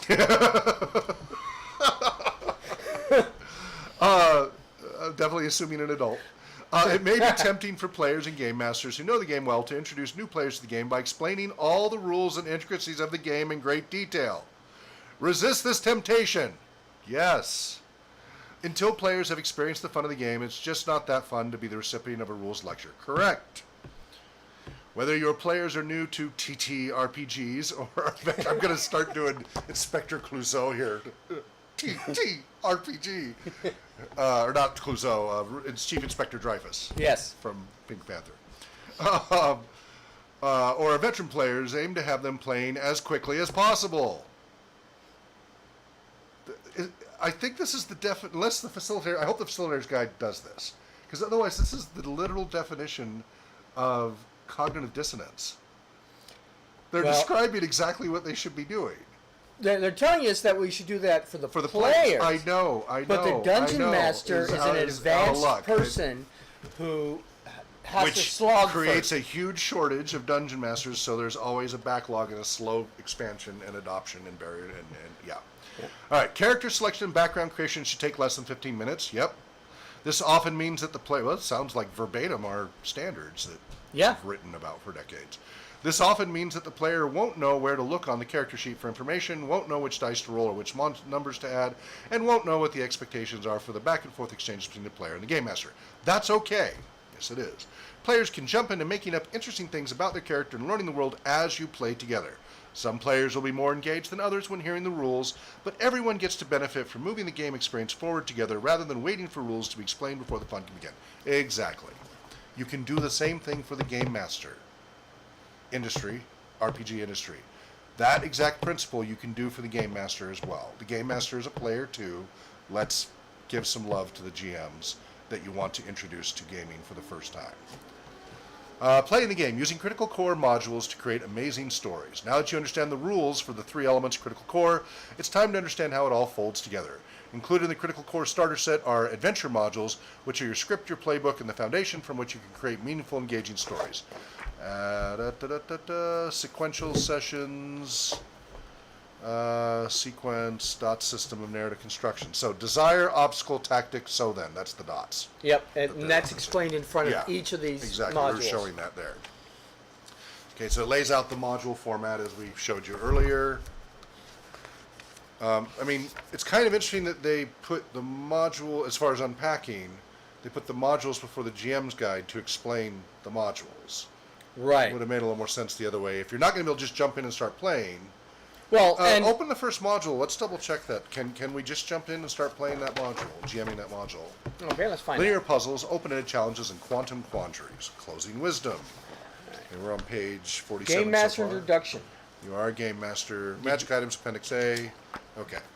Now we got the therapeutic focus, duration, dots.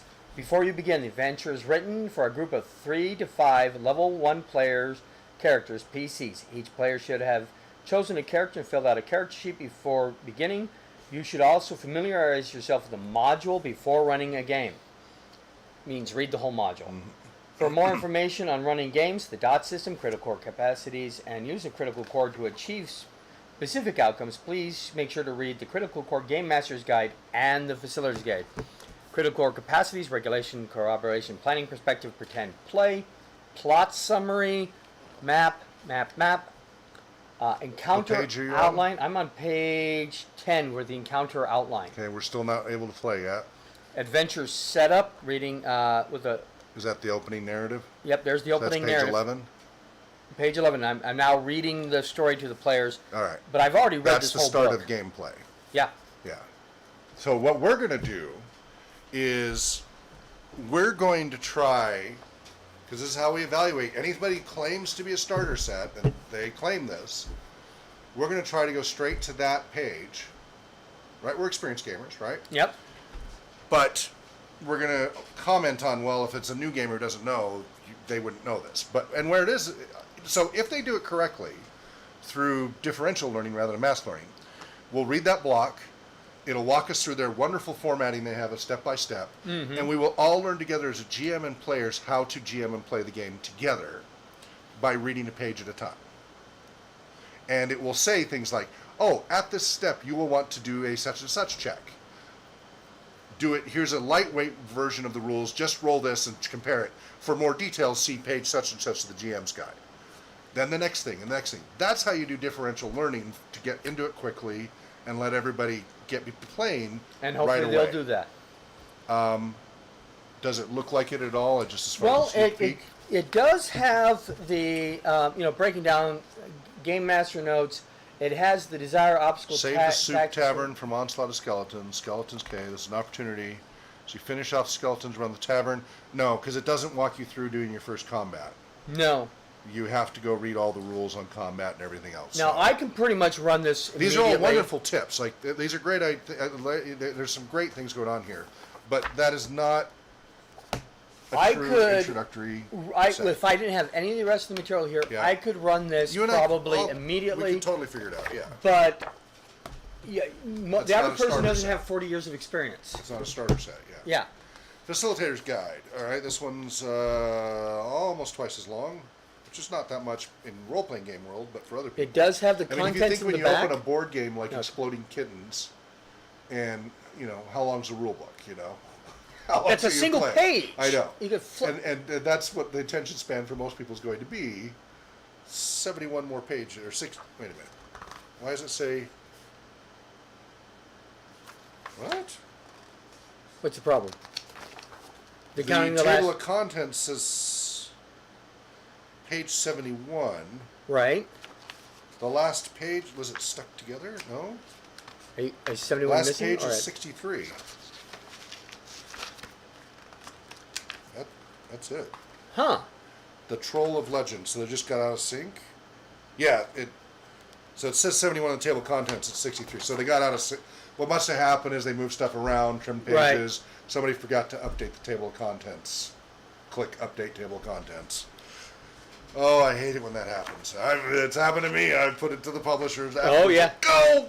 Go! The editor did not catch that. Yeah. Fear Monster 62. They think it's 70. So when When did it get out of sync here? 35, promoting growth. Nope. Still out of sync. Maybe they'll have Getting started 17. addendum.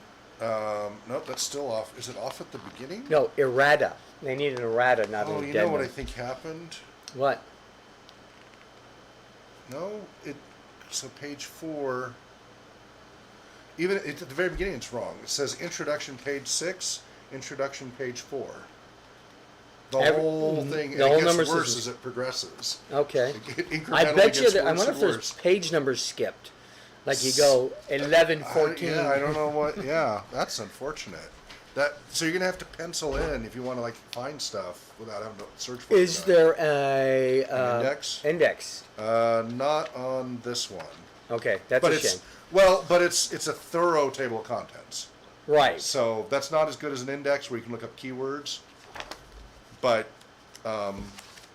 So, Game to Go, if you happen to watch this show, I would please have an errata of the table of contents. they probably do. And I'm sure an they index know about this by for now, this 'cause we're particular way book. behind the curve on this. Getting this. You have a download section? Not really. I see get the kit and FAQs. I'm looking for an errata. Well, what about in the FAQs? There might be the errata. Learn more about. Yeah, I bought Critical Core, but I want more. What's next? Go to their training. That's what the whole thing is. Sell you to go to their training. Okay, which is fine. It's a marketing plan. All right. That's too bad I don't make enough money. None to of this afford is the all training. the kind of therapeutic approach to stuff. This is not getting you. Did they mention right off the top how much the training costs, or is you gonna have to dig to find that? I don't know. Well, you didn't see it, so apparently you have to I didn't dig look. a little. I Yeah. didn't. Okay. Ours is free. Unless you go to the LLC. All right. So we got the. Wait a minute. Bard ability cards, a whole bunch of ability cards. We've got the magic cards.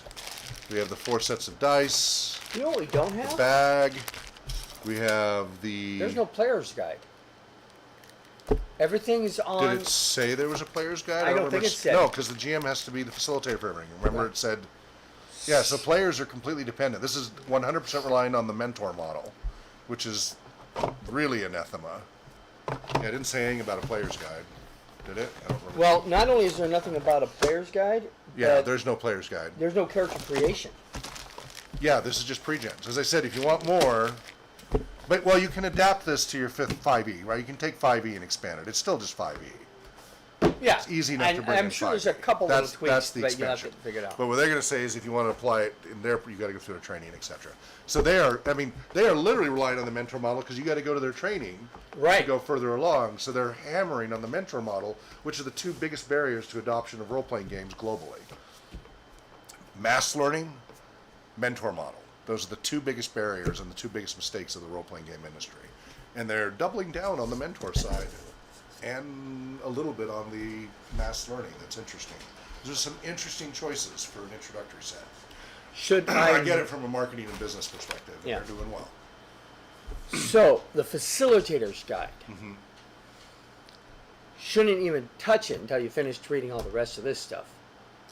Or you don't even need to unless you're planning to use it for Therapeutic. applied. Well, it doesn't have to be just therapeutic, but applied goals. Right. Yeah. If you're just going to just run a game with your friends and stuff, you don't You can have ignore to. this This has book. ideas. It's going to give you ideas to run a group better and stuff, I assume, from what I skimmed through. Right. It's got good, psychological stuff. Character selection decision tree. I remember seeing in some of the early drafts some of the stuff they were proposing, some of the theories which were completely without empirical support. I hope that they cleaned that up. Because some of the stuff they proposed in the early drafts was really out there. Okay, so when we play But- test this, is this a separate session? Or Right, maybe a talk show remember, discussion? We're first going to evaluate as just gamers Right. and as new gamers, and then we'll interject our experience with stuff and all of that. Then we're going to go back and look at it for uses in professional and applied purposes for recreational community centers, for educational goals, and for therapeutic goals, and the specific populations they're talking about, and adaptation to other populations. So, This is something we're going to iterate on multiple times because there's multiple layers to this. It's a lot Right. to unpack. So we will 3 sessions at least. Probably more than that. Yeah. Because this is something I've been wanting to do a thorough analysis of with our assessment tools, Yep. and I'm looking forward to it. Okay, so we have spell cards and traits, and then finally I last. showed all those. I went through Yeah, those. you saw the dice, and you did this, and what is this?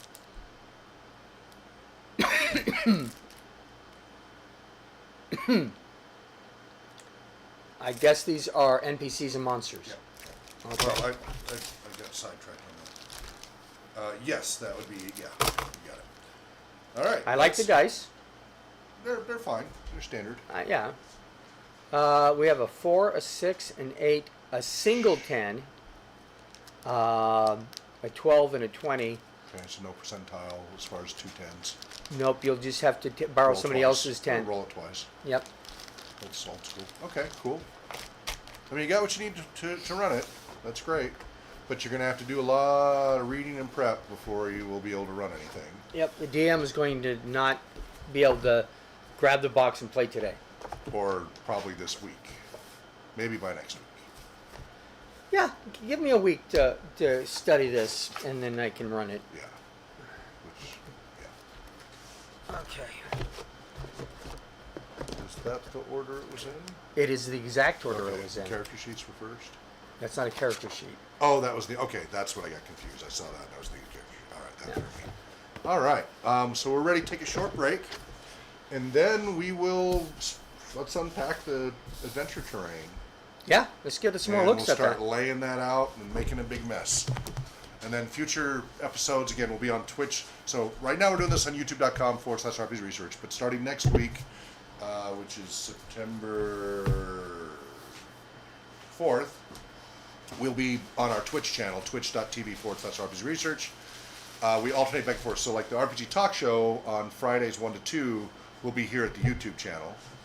But the actual play games, unboxings, and new game evals, we'll try them on Twitch. The problem is I just haven't been... Anytime we do like more academic or educational or edutainment stuff, the Twitch folks often don't have the attention span for it.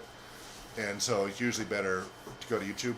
But if we do it on Twitch first, we usually end up just uploading to YouTube anyway for those who missed the live broadcast. So all the game stuff I think we should just do on Twitch first. Upload it to YouTube for those who missed it. And then all of the administrative training and talk show stuff, we do that on YouTube to begin with, because I don't think Twitch people care. It's up to you. If you want to do talk show on Twitch, I'm fine with that as well, because at least then we hit 2 platforms. What do you mean? We do live on Twitch, but record it on YouTube. That's what we used to do. That to would get work. our hours up. Yeah, no, that's I'm perfectly fine with that. Okay. It's just easier. When we had a production team to do that, that was easier, because you got to do the upload. Yeah. And that's a little bit of an annoyance. I remember. Yeah, it's time consuming. So, I mean, we've got a lot more broadband than we used to have, so it's not as bad, but still. All right, well, let's go ahead and take about a 5-minute break, and then we will do that big giant box of AdventureTerrain stuff and kind of look through and unpack it. We won't set it all up, but we'll just kind of unpack it and make a mess. Yeah. We'll be back. And remember, we are a 501c3 nonprofit research and human services organization. We have the world's largest free and open knowledge base on the effects of role-playing games in all 4 formats: tabletop, live action, electronic, and hybrid. Right now we've had it on temporary lockdown because of insurance company shenanigans, trying to get all the insurance, because the community center, you can read about it on our blog, but we're really close to finally negotiating that and getting the ability to open the knowledge base back up to the public really soon. And that's what RPG Research's website launched as back in 2004, so we got to get that reopened. But for now, we'll see you in about 5 minutes. You want these off?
Hey everybody, welcome back.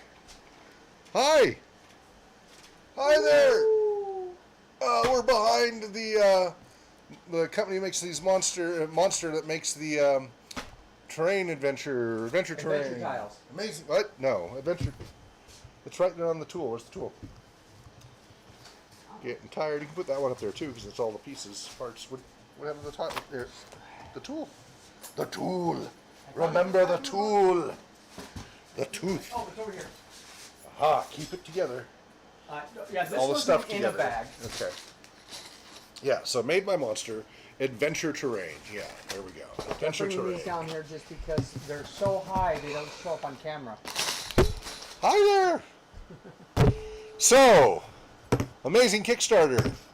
Let's take a look through what all the goodies are in here. We're just going to do a very quick unboxing and then we'll call it good for tonight. We've been doing some long 12 and 16-hour days between the community center and the research and Okay, this was therapy clients and all that. the wood and the fall foliage that was on the ground again. Yep. This one's one I opened up and showed you a little earlier. Which, Oh, wait. I'm not recording. Okay, go ahead. well, actually, this is the one I opened up earlier because some of these were already out of packaging. But we have the chest, the barrels, the ladder climb pieces, the ladder pieces, little crates, all kinds of great things. I can't wait to upgrade ourselves. I really hope there's a coffin in here. Oh, that would be cool. That goes with one of our stories. So this bag is identical, this box is identical to the first one I opened. It's urns, boxes, crates, ladders. There is an adventure terrain book in the bottom of these. If you can dream it, you can build it. Showing you ideas and other product pieces that they sell. And if you use this magic code, you can save 10% on your next Amazon.com purchase from AdventureTerrain. Woot woot. Is there anything left to buy? More of it, so we can build more of the adventures and keep them pre-built. Well, I understand. I agree with that. Duplicates. I was just It's like wondering- Legos, man. They're never enough.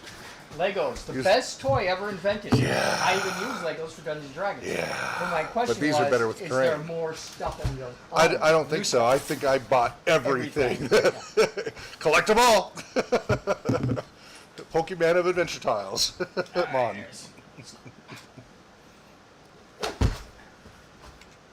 All right, now here we have, this is a new rough terrain. It is hard stone, but it's like cobblestone or something like that. We have some of the The building building bricks. blocks, basically. More And building blocks. More building blocks. I thought I saw something More else in building here, blocks. but nope, it's all the same thing. Yep. Yep. Something under there. That is... Oh, yeah, we got the base tiles. Yeah, let me pull these We up. don't need to pull those out. We've already shown. Okay, we got water, bricks, and grass here. And you saw the tile. Yeah, we don't need to before. take out the base boards. Yeah, one pieces, two pieces. Every single box has the Save coupon 10%. code. Oh, good. That means we can use that multiple times. Well, it's all the same code. Oh, never mind. And Bummer. the same catalog. That would have been handy if it was a different code for each one. Well, what we do is we make a purchase under your account, one under my account, one under RPG Therapeutics account, one under their account. All right. I do have a few emails.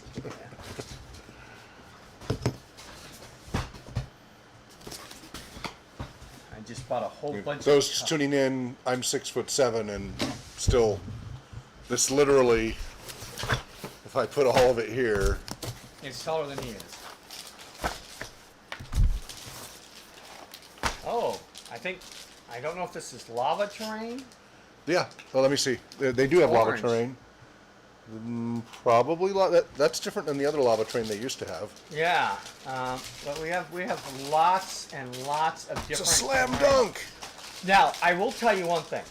Yeah. As far as things that we're going to have to purchase more of, Yeah. we will never have enough of these tiles on the bottom for the floors. Yeah. So we'll Never be, say never. Never say never. Oh, come on. I'm a hoarder when it comes to maps, minis, and terrain. Yeah. There is no such thing as enough. All right. These are 3D rock terrains. So if you need... Yeah, that's the caverns. That's all the cavern walls. terrain. And they've got stalagmites and all of that, and stalactites and columns. And at the bottom of each box is a new base. Okay, this one also has stairs. And the stairs come with a special piece so you can make a mini actually stand on There's a them. mount you can put the stand on. You can stand on the stair without them, because the stairs are small. Too narrow. Yeah, so it lets you actually have the miniatures mounted on there, which is good thinking. Alright. That looks Why do I upside keep down. putting... No, you know what? I'm going to be clever and use their tool. Maybe not. It's a Hey, little, I did it. not so sharp. Alright, what do we got here? Oh, wooden palisades. So we have wooden walls. Yep. Yeah, you build forts, wooden forts, Yeah, that's neat. with all the spikes and everything. Again, more land terrains. We have some grass terrain with some rocks on it. More woodland and leaves. Here we have grass with some When I get the other fallen cameras, tree like, so we can branches. zoom in overhead, we can actually assemble some of these. Yeah. Spiky wood palisade walls, so that people can. Oh, there you go. Now you might be seeing what I'm grokking here. But we have, wood fort type walls and the spikes that go on top of the palisade. Lots and lots of cool and different terrain pieces. Now these ones are weird. It looks like grass pieces with an extension on it. Maybe that's for the... Oh, you know what that is? That's for these palisade walls. Oh, right, for them to mount to. Okay, yeah, that's definitely one of the many new improvements to the system thanks to the Kickstarter. Yeah. Very cool. I'm trying to mangle this box. Don't use that tool. It's too dull. Okay. That's what happened. There you go. Don't cut yourself. Okay, but only because you said so. Rocks, fallen branches, Pliers. palisade pieces, and we have... if we can't build an entire fort out of this... I went hog wild. Alright. Now this one's going to have some new stuff. Alright. Again, more rock terrain, but we've got a significant number... Caverns. It's cavern Caverns. blocks. Where am I? There you go. Significance of cavern pieces. Different walls. Curved walls. All kinds of neat stuff here. More grass and, outdoor terrain stuff. Tiles. The bricks. And more things. And again, we have a tile at the bottom. A base plate. Base plates are important. Yes. They're critically important. Nothing worse than running out of base plates when you're still trying to build this. Yeah. Oh, I see what happened. You put that in the box. That was the one that just came in loose.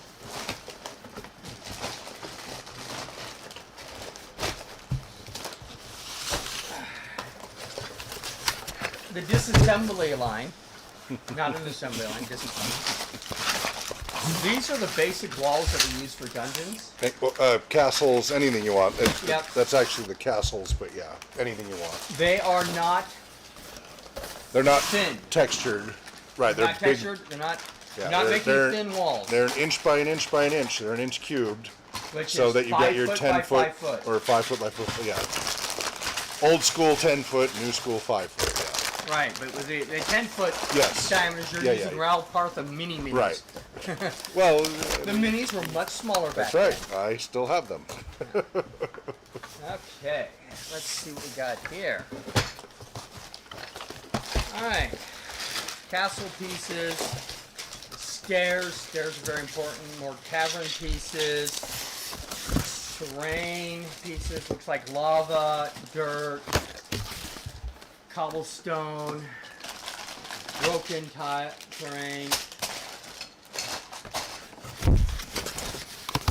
Can't wait to show you some of the things we build.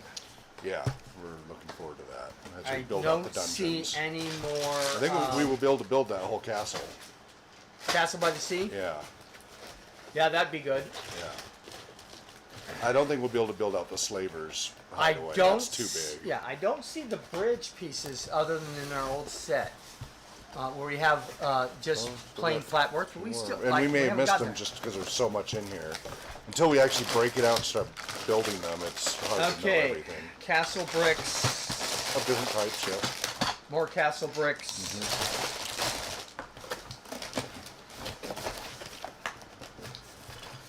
Wow, that's too close. If I known you were going to be this close, I would have shaved. Can you stack those up there?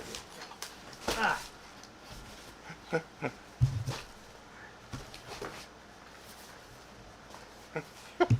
I'm not short. I'm average height for a hobbit.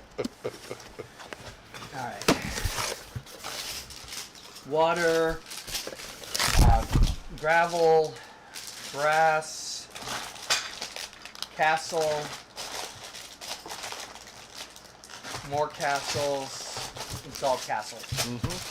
Neat, because you need a lot of castle blocks to build stuff. Yeah. Or to build the dungeons, etc. Castle/dungeon. Corridor materials. All right, grass with rocks, cavern terrain. Was there a packing phone. list on there, or was it removed? There see may it? be one on the outside. I think that may have been when I handed you. No, that was just a little thank you. No, it's been removed. Well, that piece was where the thank you was. So I don't see that there ever was one. All right, more. This is more caverns, a few brick pieces, and a few ground pieces.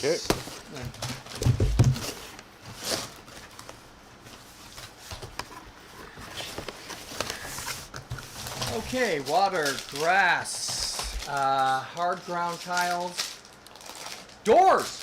Woot woot! There should be hopefully lots of doors. Yes, we have broken old wooden doors, prison doors, iron doors, rusted doors, all kinds of neat doors. We have the cobblestone. We have more castle pieces here. And by castle pieces, I'm talking the carillons that go at the top of the castle for the defensive. So these are the actual top of the castles. Here, The crenellations. crenellations, thank you. This is the castle Oh, gate. the main gateway. Yeah, we didn't and have that before. By the way, that's a drawbridge. Yeah. So we have our bridge. Finally. Or at least a drawbridge. Yeah. Not a bridge. That's something they need to add. Big old bridges. I mean, we can build bridges, but they'll be blocking. Yeah. Minecraft style. And that's the thing, is somebody who plays Minecraft, this is going to be very familiar to them. They have Minecraft Legos now. Yeah, of course. All right, more doors, more grass, rocks, castle Got snow. pieces. Could be snow. I've been just calling it hard Because ground. it's white on the other side. Yeah. These are door archways. Yep. And Put all the doors in. a little more of the. More crenellations of different sizes and shapes. Yeah. The Water. little towers and the gate. And Oh, we have another gate. Another gate. Cool. So we can put 2 drawbridges down. Excellent. And that was the last box. Alrighty then. Woohoo! That didn't take long, did it? Almost half an hour For me to unbox all those? just to do that. We didn't even break them out and stuff because look at that stack. Yeah. Look at that! Look at that! Woohoo! Just telling people we've got this stuff. Holy cow. All right, So teaser time? teaser time. Let's. We're gonna have to move these out of the way because you won't be able to see anything. I'm sorry. Put them all back in the box, John. But I don't want to go back in the box. You said I could come out. All right. That was good. This is your reward for being good.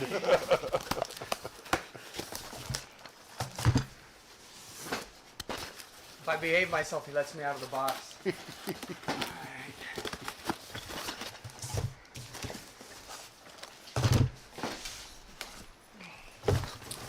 So this is a teaser of what's still in the queue. We're going to show you for future unboxings and evaluations. New game evals. And some of them are newer and some are older, but they're new for us. But they may be new for you as well. What once was old is new again. But what is new will eventually be old. As parental advice, I tell everybody to put their kids in Tupperware before it's too late.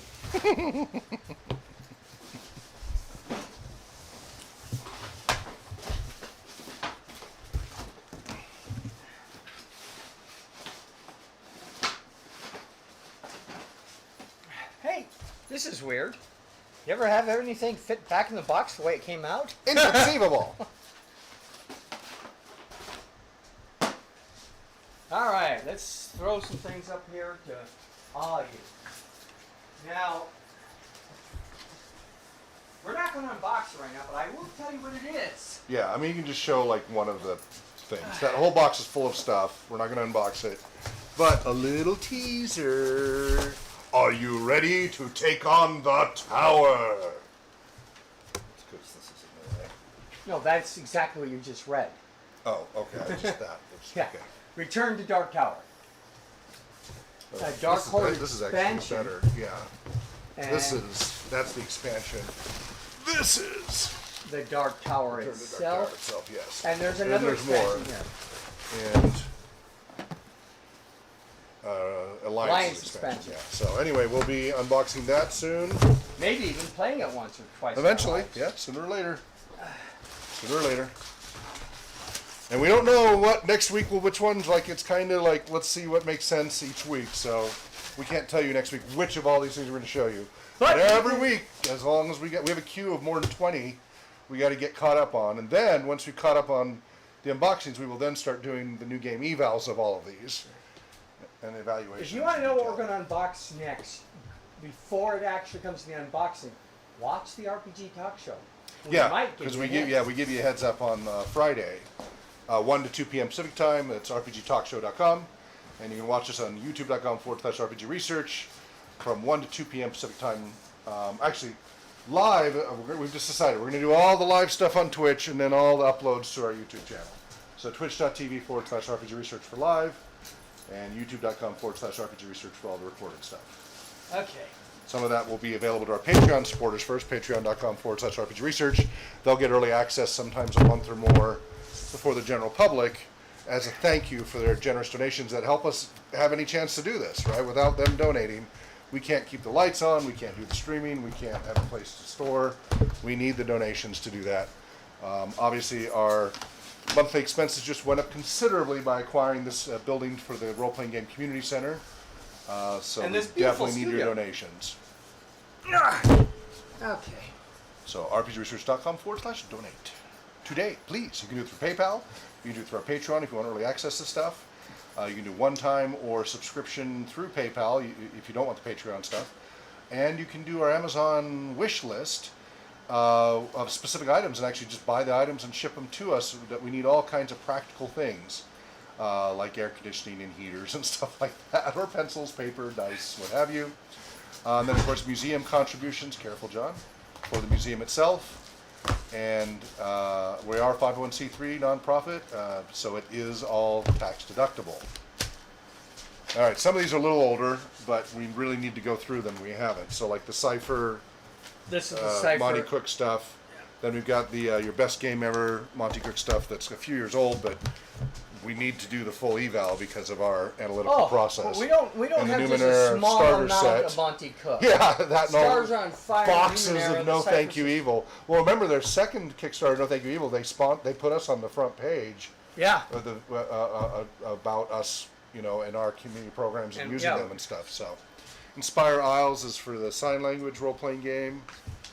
That is not. That's not supposed to be there. Yeah, 30th edition D6 Star Wars, which I love the original. We'll just see what compare and contrast. And I actually I want prefer it it to the as other long as one. that stays in print. I want that in our community center as long as it's Yep. worth it. I haven't played. I just don't like that. that it's. Is it 2 books or 1? I hope it's 2 books.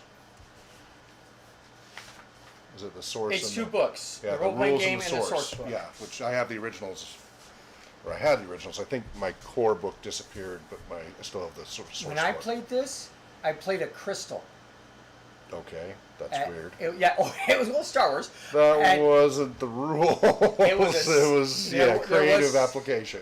No, it was in a download, or it was in a side book. It was in an additional book. It had a crystal race, and in order for me to get around, okay. I had to be in a droid. Weird. Okay. It was I great. don't remember that one at all. All right. You got any more to? I mean, we've got more.